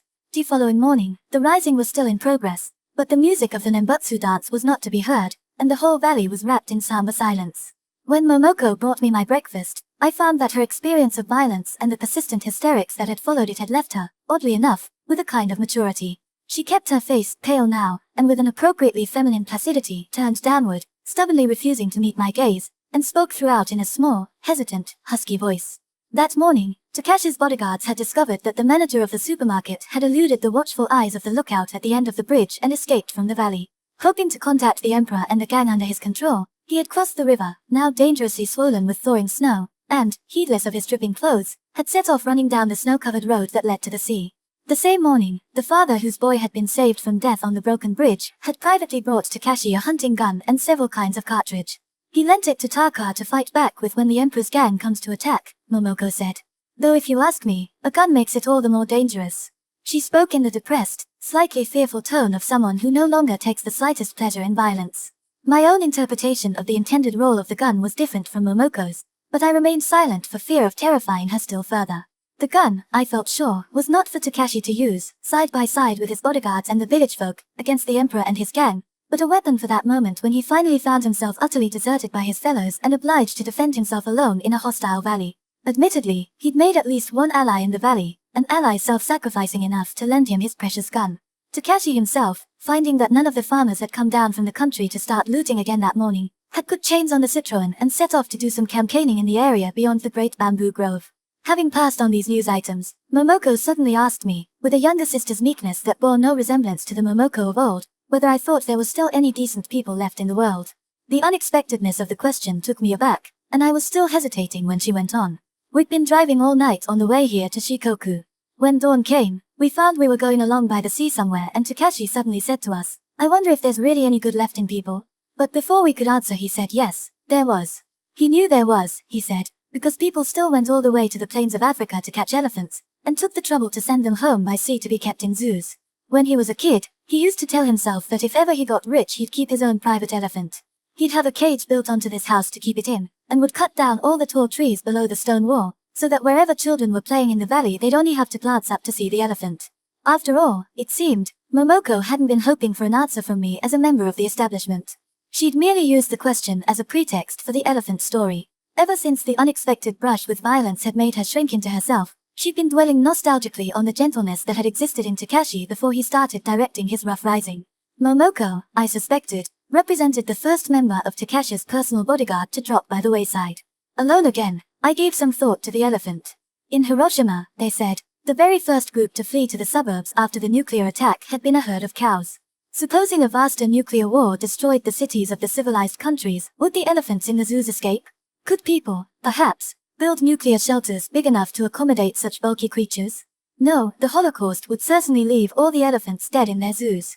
Supposing, then, there was some prospect of reconstructing the towns, would one's eyes be greeted by the spectacle of human beings, broken and misshapen by radiation, gathered on a cliff somewhere to watch as their representatives set off to trap elephants on the savannas of Africa? To anyone occupied with the question of whether there was any good left in man or not, that would surely give a real clue. I'd read no newspapers since the snows arrived, and for all I knew the world might be in still more desperate danger of nuclear war. But somehow the fear and sense of helplessness aroused in me by the idea refused to generate any more intensity than my usual solitary preoccupations. The envelope the young priest had hunted out for me contained 5 letters from great-grandfather's younger brother and a pamphlet, signed with grandfather's name, entitled An Account of the Farmers' Rising in Okubo village. The rising recorded in the pamphlet was not that of 1860, but another provoked in the area by the Edict of 1871 abolishing clans and establishing prefectures. None of the letters had addresses or signatures. Great-grandfather's brother must have wanted to keep the site of his new life secret, as well as the new surname he'd invented for use in it. The earliest letter, though, which was dated 1863, suggested that after escaping through the forest to Kochi the former rebel leader had, as the priest surmised, been assisted in setting out for a new world by an agent from beyond the forest. It showed that less than 2 years following his flight, the young man had already achieved a meeting with his elusive hero, John Manjiro, and had actually obtained permission to participate in his next venture. For the man from beyond the forest to have had such a powerful influence over John Manjiro where his protégé was concerned must have meant that he was, in fact, a secret agent connected with the Tosa clan authorities. The letter told how the young man had set sail from Shinagawa in 1862 as a common seaman on John Manjiro's whaler. At the beginning of the following year, their boat arrived in Chichijima in the Bonans, then went on to the whaling grounds. There they caught 2 baby whales and sailed back to the Bonans, being short of fresh water. Here great-grandfather's brother gave up work on whalers, partly because of violent seasickness, but also from distress at his frequent disagreements with foreign seamen on the same vessel.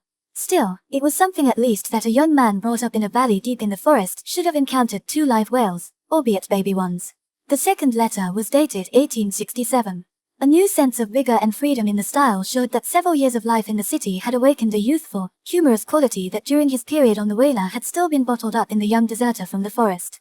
The letter included an amusing article which he'd read in Yokohama in the first newspaper he'd seen in his life, and which he copied out specially for the benefit of his elder brother back home in the valley in the wilds of Shikoku.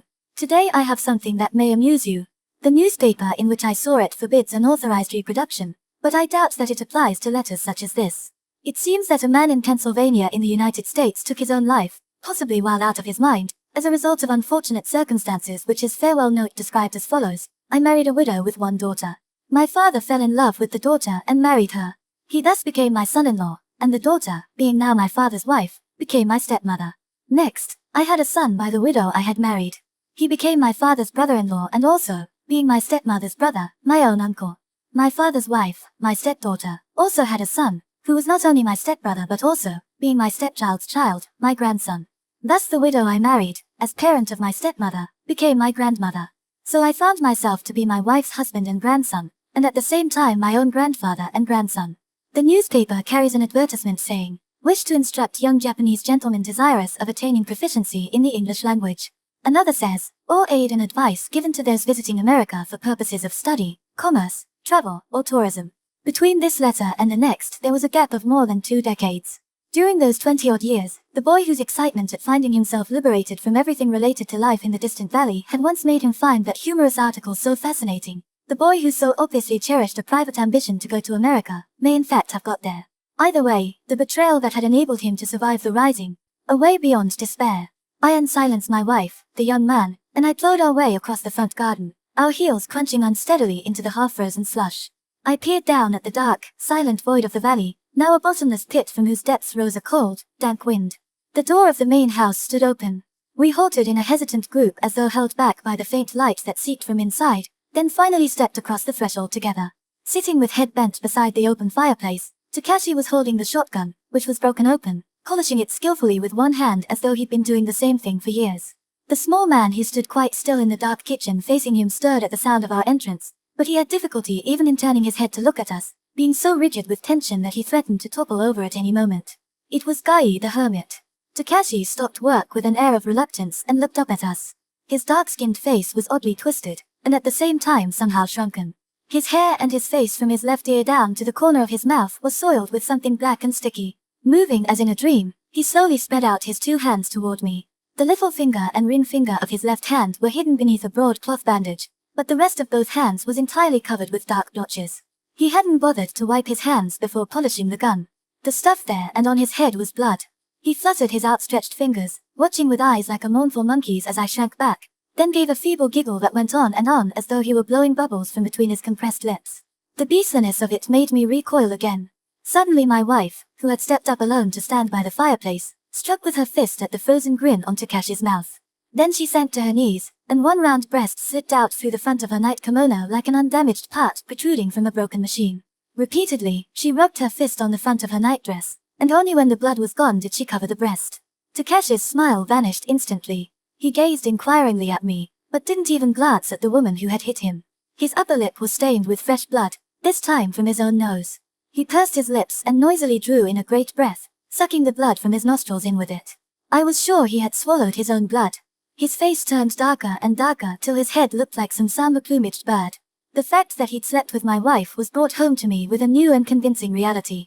She shifted her gaze from Takashi to the hermit, who retreated clumsily into the shadows by the stove, afraid she might hit him next. I tried to rape that sexy little piece you met yesterday, Mitsu, and the little bitch actually put up a fight. Kicked me in the guts and tried to scratch my eyes out. I went crazy. I held her down on the whale rock with my knees and pinned her arms with one hand, then grabbed a stone with my free hand and smashed her head with it. She hollered no, no at the top of her voice and twisted her head from side to side to show she meant it, but I hit her again and didn't stop till I battered her skull in. The feeble, blurred voice seemed to come from somewhere far away. The blood-smeared hands were held out still as if to make sure I'd seen them properly, but somewhere down in the voice was a note of defiant exhibitionism, as though he wanted to strip off and flaunt his shame before the world. The way he spoke lacked all intonation and direction. His voice might have rambled on forever. I found it acutely disgusting. While I was beating her to death, he continued, Gai the hermit was hiding behind the whale rock. He saw everything, so he's a witness. Gai can see in the dark. He called trustingly toward the dark shadows by the stove where the witness to his crime lurked, Gai, as though summoning some weak but cherished protege to his side, but the hermit, far from coming forward, neither stirred nor replied. Why did you try to rape her? Were you drunk? I asked solely to check this unnerving flood of talk. I hadn't the slightest interest in the origins of his urge to rape the girl with the pink face whom Korean dress had suited so well. I wasn't drunk. I practice what I preach about facing reality sober. I always have, Mitsu. I was sober, but I couldn't help myself. I had to rape her. A faint, ravaged smile stirred beneath the tense skin of his face. But didn't you say you felt no desire in bed with Natsumi? I asked, lobbing a mortar shell of malice at him and my wife, who was still sitting on her heels beside him, staring at him again in stupefaction. With deepening disgust, I observed the almost shameful consternation this aroused in Takashi, but my wife's eyes remained fixed on him, the white mask of her features still showing no expression other than stunned amazement. The face smeared with dead blood was dark and swollen now with the live blood flooding up beneath the skin, and it was he who was longing to cry no, in panic-stricken discomfort and shame. His reaction at being given away in front of my wife showed an oversensitivity and immaturity incongruous in a man of violence. I wondered if his purpose in sitting there without even washing off the blood of his victim was not just to flaunt the bloodstains before me, but also to ensure his continuity as a criminal. He struggled by sheer force to replace the dismay written all over his face with a more brutal excitement. He gave me a cunning look, then said coyly, as though unsated desire was still smoldering in his guts. She was a nice piece of ass. Young, too, the kind of kid to get you worked up. Humiliated, my wife shuffled on her knees into the background. She was no longer watching Takashi or anyone else, and I seemed to detect a gleam of anger in the forlorn despair of her downcast, shadowy eyes. She'd ceased to be Takashi's mistress, that much was certain. But it didn't mean that she had come back to me. In tales of adultery, this was always the fate of the husband who took it out on his wife's lover. Not, in fact, that I had really punished him. I'd simply and contemptuously confirmed that he was still the child who had figured in the centipede episode. The feeling of contempt restored my free powers of observation. For the first time since I heard the news of this deadly trap into which Takashi had so abruptly fallen, I was released from my straitjacket of bewilderment and frustration. I stepped up to occupy the space vacated by my wife, motioning Hoshio to follow. With a swiftness that belied his sluggish air, Takashi called the gun closer to him and put a space between us so that we faced each other at a suitable distance for debate. Taka, I said, beginning my critique of his account, you say you tried to rape the girl and battered her to death with a stone because she resisted. But that's a lie, isn't it? Ask Gai, get him to tell you what he saw, he retorted in a voice suddenly stiff with distrust. He's just a nut, he'd churn out anything you put into his head. I don't believe you committed murder, Taka. How can you be so sure, Mitsu? Look at the blood I've got on me. Go to her home, where the football team took her body, and see for yourself. Her head's smashed to a pulp. How can you stand there sneering at me, so sure of all these wild theories you're cooking up? I've no doubt she's dead. Her head may be smashed in too, poor kid. But I doubt whether you did it as a deliberate crime. You couldn't do it. Even as a boy, when you let the centipede bite your finger, you carefully chose the kind that doesn't sting. You're a cowardly bastard, aren't you? I bet she died in an accident. Tomorrow morning, he said, when the flies come in a raging swarm from the valley to get me, Gai will tell them what happened. Why not listen then, rather than dream it all up for yourself? He'll tell you, all right. He'll tell how I hit her with the rock, that dumb, sexy little bitch who thought she could lead me on while she fought back like a crazy cat. It'll show you how dangerous it is to fool around with the leader of a full-blown rebellion. Who's going to believe the testimony of a madman? I said, feeling the first pang of pity for this aspiring murderer so stubbornly clinging to his infantile fictions. Particularly the valley folk, who've known how crazy he is for dozens of years now. At the mention of his name, Gai had poked his upper half up from behind the stove and turned a stunted ear, like a clump of speckled brown and grey hair, to catch our conversation. We might have been judges sitting to determine his fate, deliberating whether or not his demented hermit's existence constituted a crime. But though he listened in attentive silence, he gave no more sign of understanding than if our conversation had been in some foreign tongue. As though deep in thought, he heaved an audible sigh. Take it easy, Gai. Takashi called encouragingly to the old man. There's nothing for you to do until tomorrow. Till then, why don't you go and sleep in the storeroom out of people's way? Gai promptly scuttled off into the dark, making no more sound as he went than some nocturnal animal. I imagined Takashi didn't want him to hear my criticisms of his own confession. My theory that the girl had died in an accident and that Takashi was using her body for his own devices became a conviction. Doubt still remained, though, as to just why he should use a madman's testimony in order to proclaim himself a murderer. Was he thinking of taking on the whole valley? If I wanted to, I could testify that what Takashi claimed as murder was, if not entirely unconnected with him, at least an accident. But it would be for Takashi himself to decide whether to accept my aid and abandon his plan to team up with the hermit. Why exactly did you take her all the way to the Whale Rock? I queried, rather like a defense counsel going against his client's wishes. The Whale Rock was a huge boulder that rose out of the ground at the point where the graveled road through the valley dipped sharply down toward the bridge. It made a bottleneck in the road and shut off the view of the bridge. The 50 yards descent from there to the bridge was not only steep but winding. It was the most frequent site of automobile accidents in the valley, but hardly the place for a lover's tryst late on a winter night. I wanted to rape her on the seat of the Citron, and I was looking for the best place to stop, Takashi replied with the same air of stubborn caution. If you park the car beside the rock, nobody apart from Gai, that is going to come all the way from the valley to spy on you. Besides, the rock screens you from the team member who's on guard all night at the end of the bridge. Since you say you held her down against the rock and hit her with a stone, I assume she resisted and escaped from the car, and that you caught her again. That's right. If she really resisted in the car, I don't imagine she struggled in silence, did she? And I don't suppose she ran in silence after she got out, either. She was an active member of the Rising and presumably knew that one of her friends was on guard by the bridge, so surely she would have shouted for help. You say, too, that after you'd caught her, while you were knocking her skull in, she kept shrieking don't. Why, then, didn't the guard standing only 50 yards below come and stop you killing her? After I finished her off, I discovered Gai had been spying on us.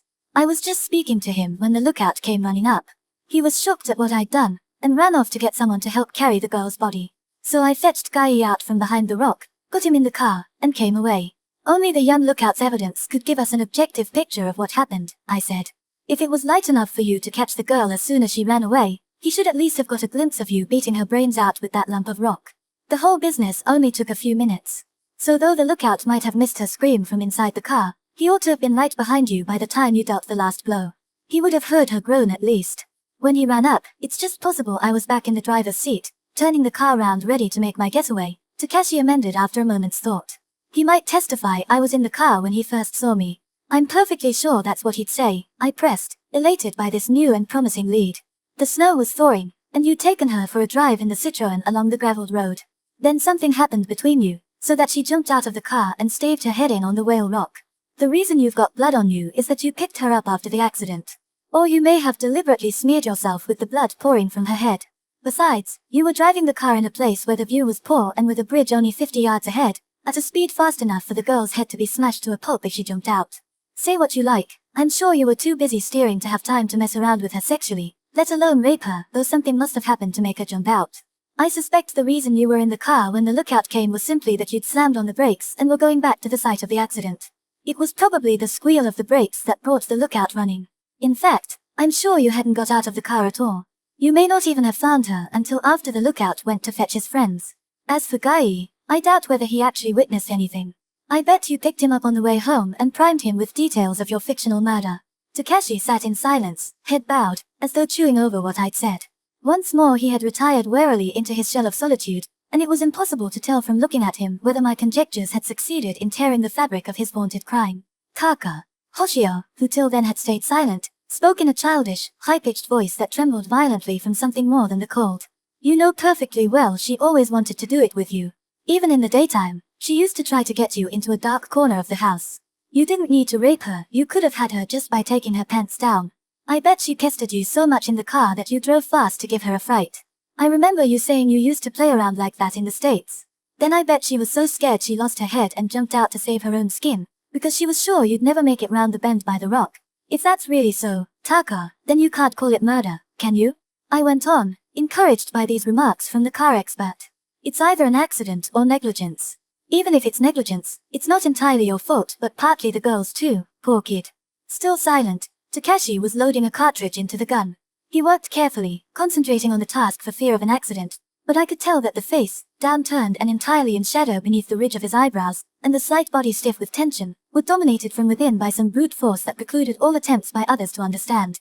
I had a strange fancy that our baby who had lain with brown eyes open and expressionless, simply and quietly existing, had grown up without ever re-establishing communication with the outside world and was here now, the blood on his body proclaiming the crime that he'd committed.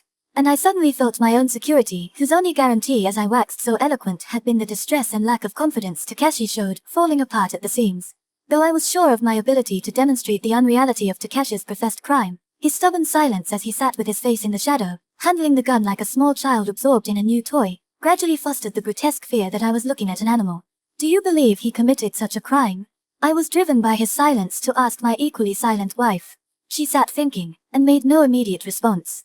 Then, without looking up, she said in a dry voice that withered incipient emotion. Since he says he killed her, I can only believe him. He's not the type, at least, to whom murder would be absolutely impossible. She was an unfamiliar, unapproachable stranger who had heard none of my speech as counsel for the defense. Ears closed and eyes downturned, she'd been letting herself respond directly to the unmistakable aura of criminality surrounding Takashi. He too raised frankly wondering, almost innocent eyes to look at her, and something, the fleeting shadow of a cloud, passed by deep beneath his skin. Then as he began carefully inspecting his gun again he said, "She's right. I killed the girl by hitting her repeatedly on the head with a rock. Why won't you believe it, Mitsu? There's no why or wherefore. It's not a question of believing or not believing. I'm just saying that it seems possible you didn't commit murder." "Oh, I see. The scientific treatment." He laid the loaded gun cautiously across his knees, and with his dirty right hand began to unwind the broad cloth band from the little and ring fingers of his other, equally filthy hand. "I'm not opposed to the scientific approach either, Mitsu." Blood-soaked gauze appeared beneath the cloth. It was bound round so thoroughly that it seemed to go on unwinding forever. But finally a pair of oddly shrunken, orange stalks emerged and blood spurted suddenly from the two level, rounded tips. With blood dripping onto his knees, he held the open wounds up for me to see, then the next moment clamped his right hand over the base of the two fingers and, thrusting them between his knees, bent forward and began moaning and twisting in pain. "Shit," he groaned. "God, it hurts." He raised himself with an effort and began to wind the dirty gauze and cloth round his fingers again, but it was so obvious that this would do nothing to lessen his pain that Natsumi and I could only look on in horror. Like an old and moribund dog, Hoshio crawled unsteadily to the edge of the raised floor and stretching out his neck disgorged the contents of his stomach. "Hell, it hurts. Oh God." Then, recovering slightly from the worst of the pain, he glanced up at me from under half-closed lids and explained in unnecessary detail. I was pressing down on her face with my left hand, bashing her head with the lump of rock in my right. At first she kept shouting, "No, no." But suddenly her mouth closed over my left hand with a great crunching sound. I pulled it away in a hurry, but her teeth were clamped onto the first joint of the little finger and the second joint of the next. All I could do was hit her jaw with the rock to make her open her mouth. But her teeth were too sharp, it only made her mouth shut once and for all, biting off the tips of my fingers. I tried later to force her mouth open with a stick and get them back, but it was hopeless. The smashed head still has a couple of pieces of my finger in its mouth. Backed up by the obvious reality of pain, his words struck home, despite my justifiable incredulity, with a shocking conviction that transcended logic. I felt the reality of the criminal Takashi, and with equal certainty the actuality of the crime. Like Hoshio, I was seized with a fear and loathing for Takashi's person that amounted to physical nausea. Not that I'd begun to believe he really battered the girl to death with a rock. I could still only think that she'd taken fright at the fierce speed with which the car negotiated the dark curves in the road and had jumped out. But his monomanic eagerness to attain criminal status and claim his fictional crime had then driven him to another grotesque and unbearably horrible act. He'd used a stick to force her mouth open as she lay dead with her skull staved in, deliberately inserted two fingers of his left hand between her teeth, and shut the mouth. I could almost hear it snap shut. Then, grasping a lump of rock in his right hand, he must have struck at her jaw till the dead teeth bit through his fingers. At each blow to the dead girl's chin, he would have been sprayed all over with blood and brains from the smashed skull and broken mouth, and with his own blood too. "Taka, you're a crazy murderer," I said hoarsely, but lacked the will for anything further. "Now I feel you've got me right at last," Takashi declared, drawing himself up defiantly. Suddenly Hoshio, who was still on all fours, cried in a tone of utter despair. "Stop it. Stop it. Why don't you do something to save Taka? It was an accident, I tell you." "Natsumi, give Hoshi some of those sleeping pills that Momoko took, twice the regular dose," said Takashi, reverting for the first time in a long while to the gentle, avuncular tone he customarily used toward his young bodyguard. "Hoshi, you'd better get some sleep. Hoshi's like a frog, only better," he added. "Whenever he gets wind of something that his mind, not just his body, can't swallow, he promptly flips his stomach and throws up." "I won't take them," Hoshio objected petulantly. "I don't want to go to sleep." But Takashi ignored this and watched with a kind of silent authority as my wife handed Hoshio a glass of water and the sleeping pills, which Hoshio after a feeble show of resistance finally gulped down. We all heard the slight, familiar sound as the water slid down his throat. "They'll soon take effect," said Takashi. "Hoshi's a barbarian, he's almost never taken drugs before. Natsumi, you stay with him till he goes to sleep." "I don't want to go to sleep, Taka. I feel I might never wake up again," said Hoshio, making a final, limp protest in a voice obviously tinged with fear even as he began to succumb to the effect of the pills. "No, go to sleep, and tomorrow morning you'll wake up with a healthy appetite," Takashi said, and callously dismissing the young man turned to me. "Mitsu, I've a feeling the valley people will be coming to lynch me. If I'm going to defend myself with the shotgun, I suppose I should shut myself up in the storehouse as great-grandfather's brother did. So change places with me tonight, will you?" "They'd never lynch you, Taka," said my wife with an obvious uneasiness that belied her words. "I just can't imagine you holding off a lynch mob with a shotgun. It's all in your mind. I know the valley better than you, Natsumi. They're just beginning to get fed up with the rising, and with themselves for taking part in it. So some of them, I'm sure, will get the idea that they can atone for everything by shoving all the blame on me, then beating me to death. And in fact they're right. It would make quite a lot of things simpler if I played the sacrificial lamb in the same way as S.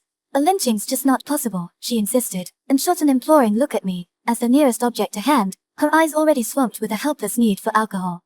Mitsu, you don't think there could be a lynching, do you? Either way, I replied, as the brains behind a rising of the imagination, Taka naturally wants to keep the sparks of fancy flying right to the very end. The deciding factor will be how well the valley folk themselves play their imaginative part. I wouldn't care to make a prediction yet. I watched her gaze turn away disappointedly. He's right, said Takashi with a similar air of disappointment, and clutching the shotgun and a box of cartridges in his undamaged hand he slowly got to his feet. I could tell he was completely done in, so much so that if the weight of the gun had pulled him down he would probably have passed out on the spot. Give me the gun, I said, I'll carry it for you. He darted a fierce glance at me and refused with open hostility, as though I tried to trick him out of his only weapon. A passing suspicion that he might be mad awoke real fear in me, but almost immediately his eyes regained their look of numb exhaustion. Come back to the storehouse with me, will you, he begged simply, and stay with me till I go to sleep. We were going out of the kitchen into the front garden when my wife called to him as though in last farewell. Taka, why don't you save yourself? You seem to be trying to get yourself either lynched or condemned to death. Takashi made no reply. His abnormally pallid, goose-pimpled, grubby face stayed sullenly shut in on itself. Already he was behaving as though he'd lost all interest in her. For no definite reason, I suddenly felt that both my wife and I were hopeless losers. Looking round, I saw her sitting motionless, her head sunk on her chest. The young man beside her was frozen into an unnatural half-sitting, half-lying position, like a wild animal paralyzed by a poisoned dart. Thanks to Takashi's powers of suggestion, he was already completely under the influence of the sleeping pills. Hoping at least that my wife had some whiskey concealed somewhere to help her face the cold and tedium of this longest night, I walked shivering in my brother's wake beneath the faint light from the lantern in the eaves. He too was shaking violently, and staggered more than once. In the storeroom, Gaii the hermit was making a sound like a dog sneezing. Nothing stirred in the darkness of Jin's outbuilding. Japan's fattest woman, freed from all frustration where food was concerned, was sleeping her first untroubled sleep in 6 or 7 years. The mud in the front garden had frozen hard and no longer gave way under our heels. Still wearing his blood-stained jacket and trousers, Takashi crawled in between my blankets and curled up beneath them to take his socks off, looking like a snake caught in a bag. Then he drew the gun to his side again and, squinting up at me as I stood watching him settle down for the night, asked me to turn off the light. The request suited me very well. As he lay staring up into space, my brother's blackened, grimy face was sunken like an old man's at the cheeks and around the eyes, more unprepossessing and shifter-looking than at any time of trouble I remembered in the past. His body too, which scarcely made a bulge beneath the blankets and quilt, was pitifully slight. As I waited for the image of Takashi lying on his back to fade from my retina into the newfound darkness, I wound Hoshio's blanket round my waist and sat down with my knees drawn up to my chest. We were silent for a while. You know, Mitsu, your wife sometimes hits the nail on the head, Takashi began in an ingratiatingly compromising tone. It's true, I don't want to save myself. I want to be lynched or condemned to death. I know. You haven't the courage to set up a violent crime, on your own, but given an accident that could be mistaken for one, you thrust yourself into the picture and do your level best to make sure you'll be either lynched or executed. That's how I see it. Takashi lay silent, breathing deeply, as though to encourage me to supplement my remarks. But I had nothing more to say. I was extremely cold and unutterably depressed.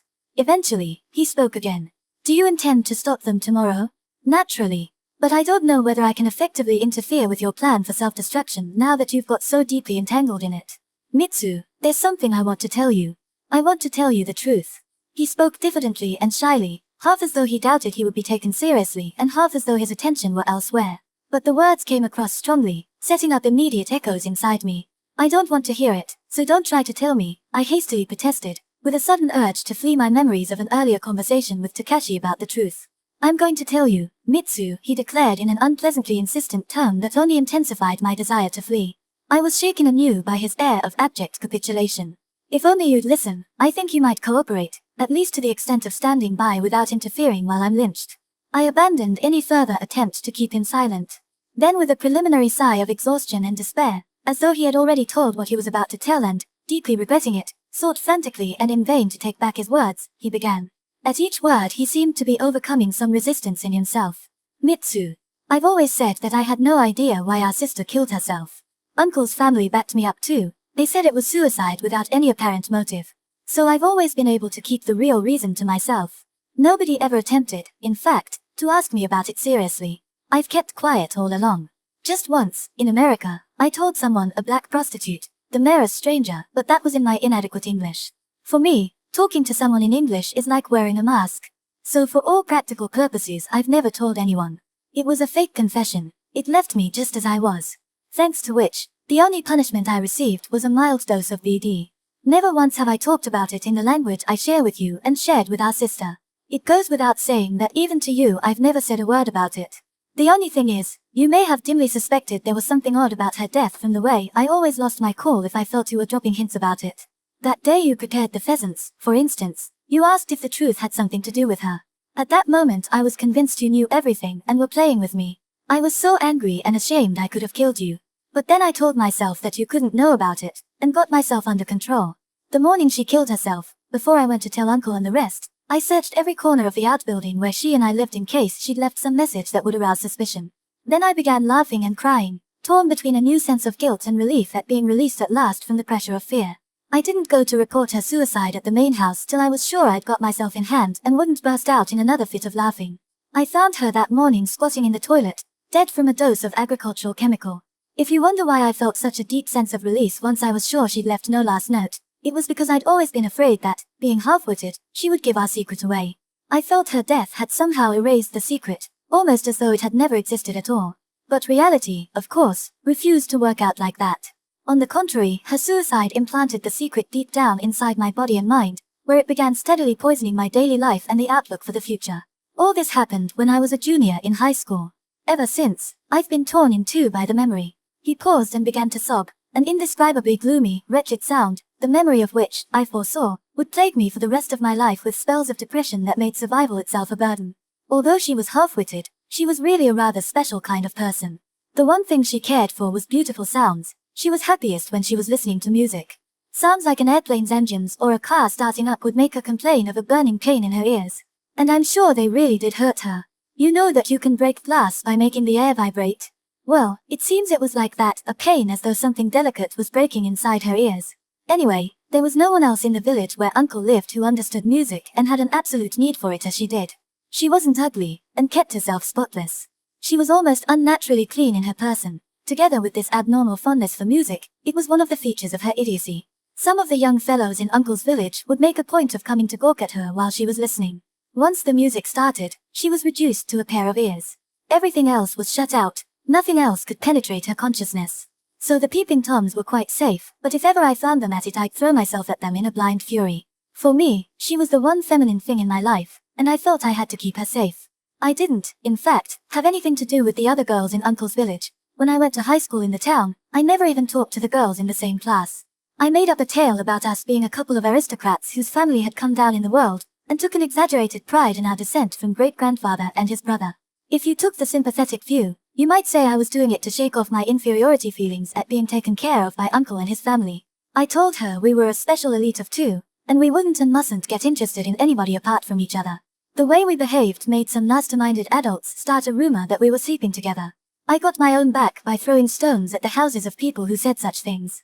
But all the while, the rumors were exerting a power of suggestion over me. I was only a high school kid of 17 with an unformed mind full of fanatical ideas and lonely enough to be susceptible to such persuasion. Late one afternoon in early summer, I suddenly got drunk. It was the day the last rice planting was finished in Uncle's field, and a crowd from the village who'd been called in to help were drinking over in the main house. She and I, being aristocrats, naturally hadn't helped with the planting, but the young fellows hauled me in and gave me my first drink, which went straight to my head. Uncle found me drunk, told me off, and sent me back to the outbuilding. At first, Sister was amused and laughed at my drunkenness. But when the farmers got foully drunk and started singing and playing music in the main house, she suddenly got scared. She pressed her hands over her ears and hunched up into herself like a shellfish. Even so, it was more than she could take, and soon she was sobbing like a little kid. They went on and on singing their vulgar songs in their thick peasant voices until late at night. I got really mad. I hated society and anything to do with it. I held her to me, trying to calm her down, and as I did so I felt a queer kind of excitement. Before long, I'd had sex with her. We were silent, acutely embarrassed by each other's presence as brothers. We lay still and withdrawn in the darkness, scarcely breathing, trying to hide from the huge and terrifying thing that was coming to denounce us. I wanted to cry out, no, no. The same cry that, if Takashi was to be believed, The unfortunate girl had uttered at the point of death as the rock battered her head, but even that simple cry refused to emerge from a body in which the flesh and bones were independent and unrelated, aching with the dull pain of those evil awakenings. It's absolutely no excuse to say I was drunk the first time we had sex, Takashi went on slowly in a voice faint to the point of vanishing, because the next day I repeated the same thing when I was sober. At first she didn't like the sex for its own sake, and was scared too. But the idea of refusing me in anything was quite foreign to her. I wasn't unaware that she was suffering pain, but I was too far gone in desire and anxiety to consider things from her side. In order to calm her fears about sex, I fetched some old erotic prints from Uncle's storehouse and persuaded her that all married people did the same thing. What worried me most was that she'd tell our secret to Uncle's family in the daytime, while I was at school and she was alone in the house. So I told her that if anybody else got to know what we were doing, they'd do frightful things to us. I hunted out some illustrations in the dictionary to show her, pictures of people being burned at the stake during the Middle Ages. And I told her that if we were careful not to let other people know, we could live together as brother and sister all our lives, doing the same thing without ever marrying anybody else. That was what we both really wanted, I said, so what did it matter as long as we managed not to get caught? I really believed what I said. I believed that if only she and I resolved to go on living in joint defiance of society, we'd be free to do everything we most desired. Until then, it seemed she'd been worried at the idea that sooner or later I'd get married and leave her to live alone. I reminded her, too, how Mother before she died had told her to stick close to me always. She was vaguely convinced that she'd never get along apart from me. So when I persuaded her, in terms she could understand, that we should turn our backs on everyone else and go on living together, brother and sister, in league against the world, she was genuinely delighted. Before long, she stopped being reluctant about sex and started initiating it herself. At one period we were leading a more or less completely self-sufficient life, like a pair of lovers, just happy to be together. I at least have never been so happy as I was in those days. Once she'd made up her mind, she was strong and unwavering. She was proud of the idea that she'd do everything with me until we died. And then, she got pregnant. Our aunt realized it first. When aunt warned me about it, I was half crazy with anxiety. I felt sure that if my sexual dealings with her came to light, I'd die of shame on the spot. But aunt didn't suspect me in the slightest, so in the end I committed an unforgivable act of treachery. I was a vile schemer without an ounce of courage in me. I didn't deserve such a straightforward sister. I ordered her to say she'd been raped by some unknown young man from the village. She did as I said. So Uncle took her into town and not only made her have an abortion but had her sterilized, too. When she came back she was completely prostrate, not just from the experience of the operation but from the menacing roar of car engines in the town. But she'd courageously obeyed my instructions and hadn't breathed a word about me to anyone, even at the inn when Uncle apparently pressed her, who'd never told a lie, to recall any distinguishing features of the man who'd raped her. He stopped and sobbed for a while. Then, still not completely free of his fit of weeping and interspersing his account with little moans, he related the crudest experience of his life. I lay listening to him with utter passivity, wretched and shrunken like a dried fish, overpowered by the cold and the aching in my head. It happened that night. Too frightened to be able to pull herself together, she was looking to me to rescue her. How could you blame her? And since sex was already a habit between us, she took it into her head to find comfort there. But even someone with as little accurate sexual knowledge as I had in those days knew that sex was impossible immediately after that kind of operation. I felt fear at the idea of her sexual organs all wounded deep down inside, and a sense of physiological disgust too. You could hardly blame me either, could you? But she couldn't grasp what would seem obvious to ordinary people. When I refused her, the first time ever, she suddenly turned stubborn. She crawled in beside me and tried to touch my prick. So I hit her, the first time she'd ever been hit in her life. I'd never seen a human being look so startled, or so sad and forlorn. Then after a while she said, "It wasn't true what you said, Taka. It was wrong, even though we kept it secret." And the next morning she killed herself. It wasn't true what you said, Taka. It was wrong, even though we kept it secret. Not the faintest sound arose from the valley. Any noise would have been smothered at once by the blanket of snow that lay, still undisturbed, over the forest. Even the snow that had begun to thaw had frozen again in the cold. Yet all the while a shrill voice, its frequency too high to be caught by the human ear, seemed to scull between the high, black walls of the surrounding forest. It was the cry of the huge creature whose coiled body filled the void that lay above the hollow. One midwinter in my childhood, after a night of that voice whose presence was so intensely experienced though never heard, I discovered the trail of some huge snake on the shallow bed of the clear stream flowing along the bottom of the valley, and shuddered to think it was the mark of the monster I'd heard crying all night long. Now once again I felt the overpowering presence of that soundless howling.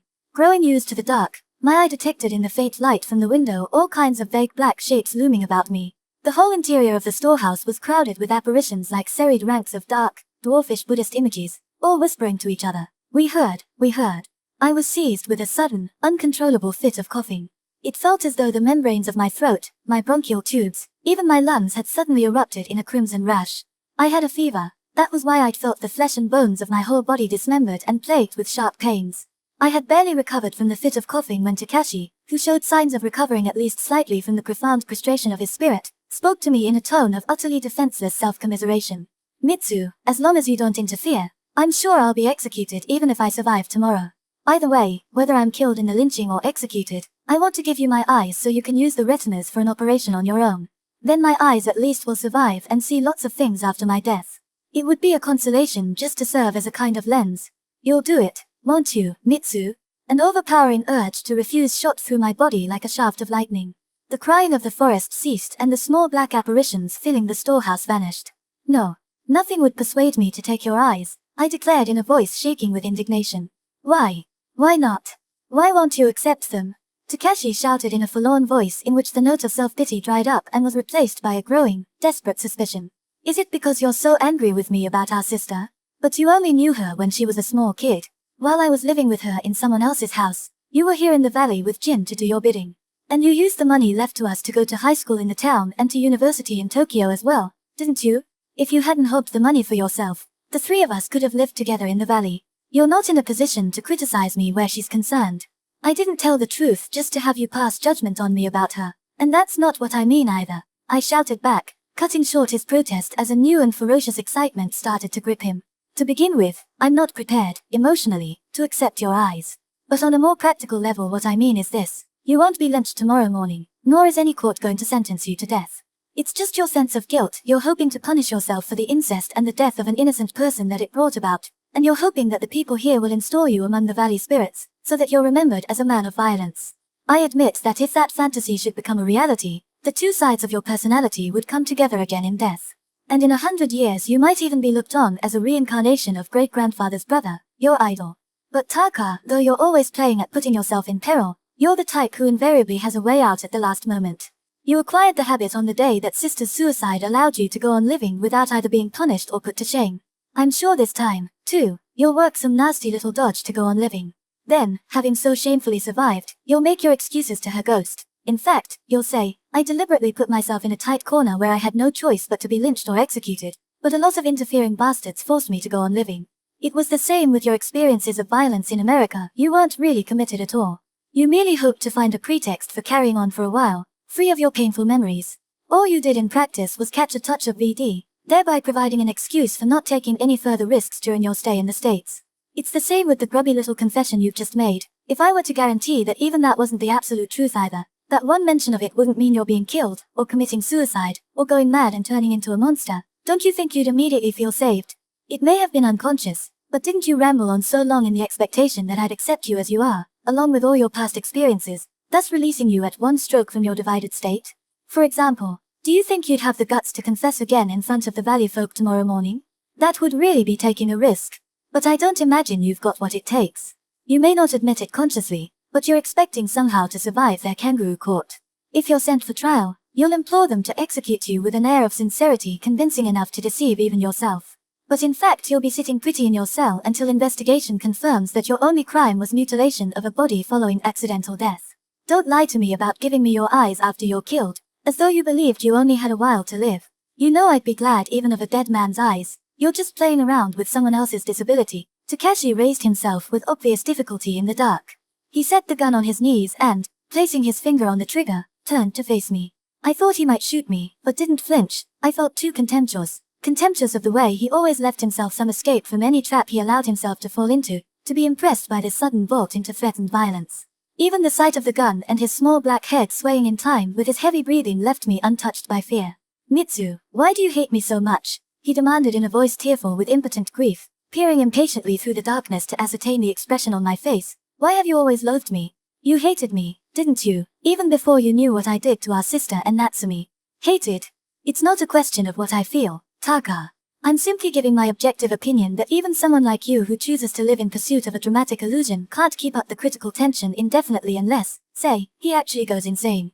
Take our eldest brother. He may have enjoyed violence on the battlefield, but if he'd come home alive I'm sure he would have discarded the memory and settled down again with the greatest of ease to a placid daily routine. If it weren't so, the whole world would be swamped with violent criminals after every big war.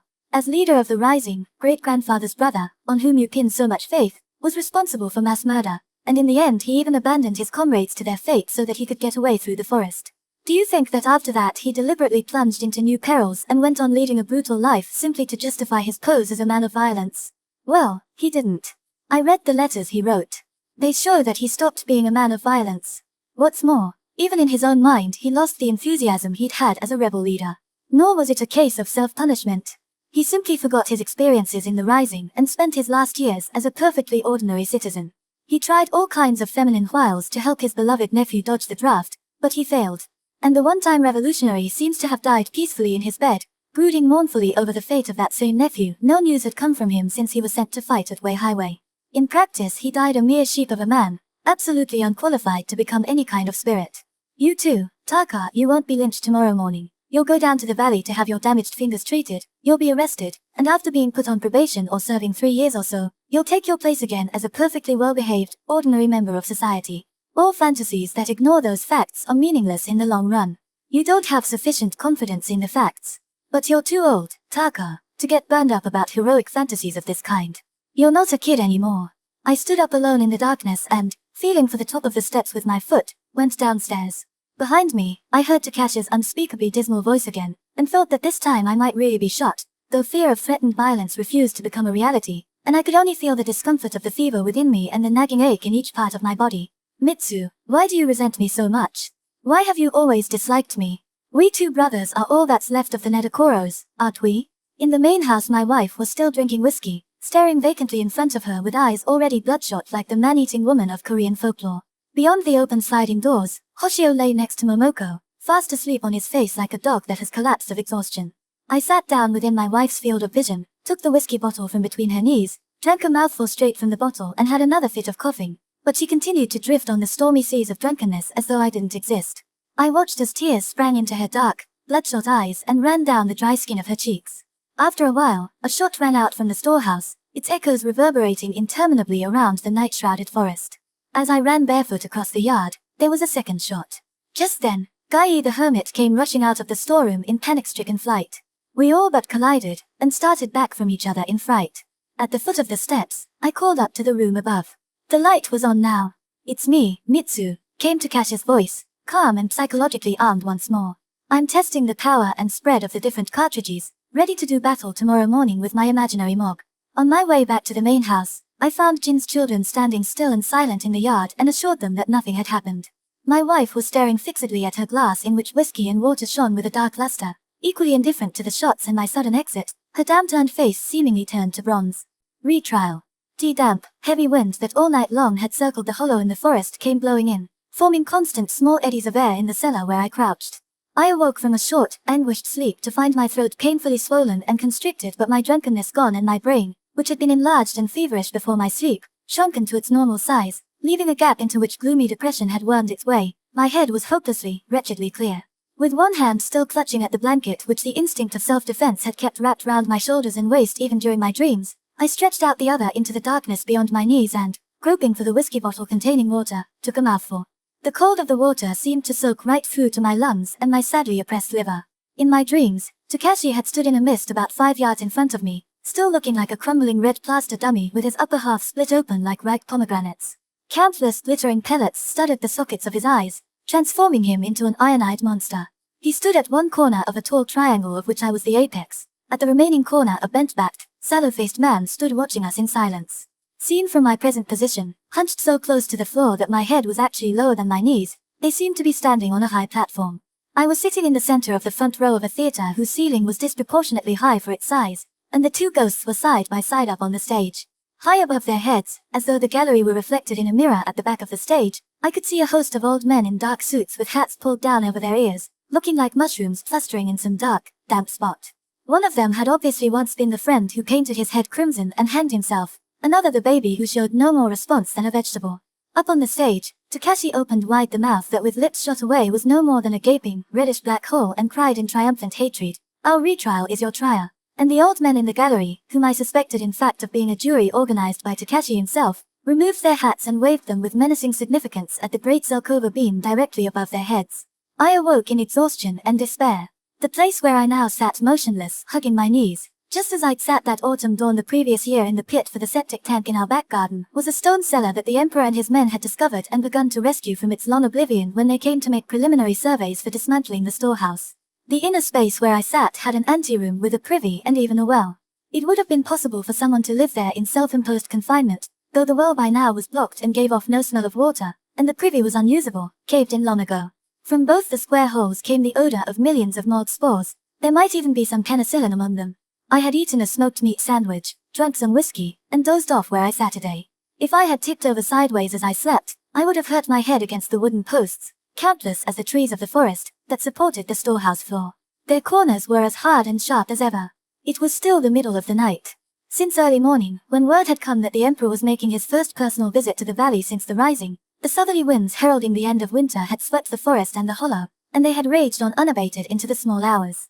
If I peered through the crack in the floor above my head, toward the gap made in the first floor wall of the storehouse facing the valley, my line of vision was blocked by pitch-black forest. During the morning the sky had been free of clouds, but dust from the continent had hung a deep, yellowish-brown shadow about it, weakening the sun's rays. The same darkness had persisted even after the wind grew stronger, and had finally sunk unrelieved into night. As the gale mounted, the forest gave off a deep-throated roar like a stormy sea, the sound swelling till the very soil seemed to cry out. Here and there, I could distinguish isolated voices rising like flecks of foam to the surface. The great trees towering over the belt of land between the forest and the valley were moaning in the wind, calling to me in individual tones that awoke vivid early memories. Like recollections of old folk in the valley to whom I'd spoken once or twice in childhood and remembered ever after, the giants of the forest were still alive in me, not in any complex or profound way yet with individual characters of their own. One day when I was small, an old worker from the soy sauce store, who lived at a different stratum of valley society from myself and with whom I'd never before exchanged a single word, had taken me unawares on the path leading down to the river past the storehouse where they brewed the sauce. Twisting my arm while I raged and struggled helplessly, he'd poured into my ears a torrent of coarse abuse about my mother's insanity. And just as I clearly remembered the old man's great doggy face, so I could see now the aged horse chestnuts that grew on the hillside behind the house. As I listened to its sound, the whole tree surged into sight in vivid detail on the screen of my memory, bending and shouting in the gale. Even during the morning, when the wind hadn't been so fierce, I'd lain in the gloom by the open fireplace, listening to the great trees sounding in the wind. Brooding vaguely I'd wondered, among other things, whether to visit the trees for one last look before I left the hollow. It occurred to me that once I left I should never see them again, a thought which made me extremely doubtful about the reliability of my sight on that last occasion, and made me directly and vividly aware in turn of the death that awaited me someday. My main preoccupations, though, were 2 letters offering me jobs. One was from the professor of my old department in Tokyo, the other from the office of an expedition going to Africa to catch animals for an open zoo to be set up somewhere in the country. The professor offered me both lectureships in English literature that had been held ready at private universities for myself and the friend who had hanged himself. The offer carried the promise of a stable future.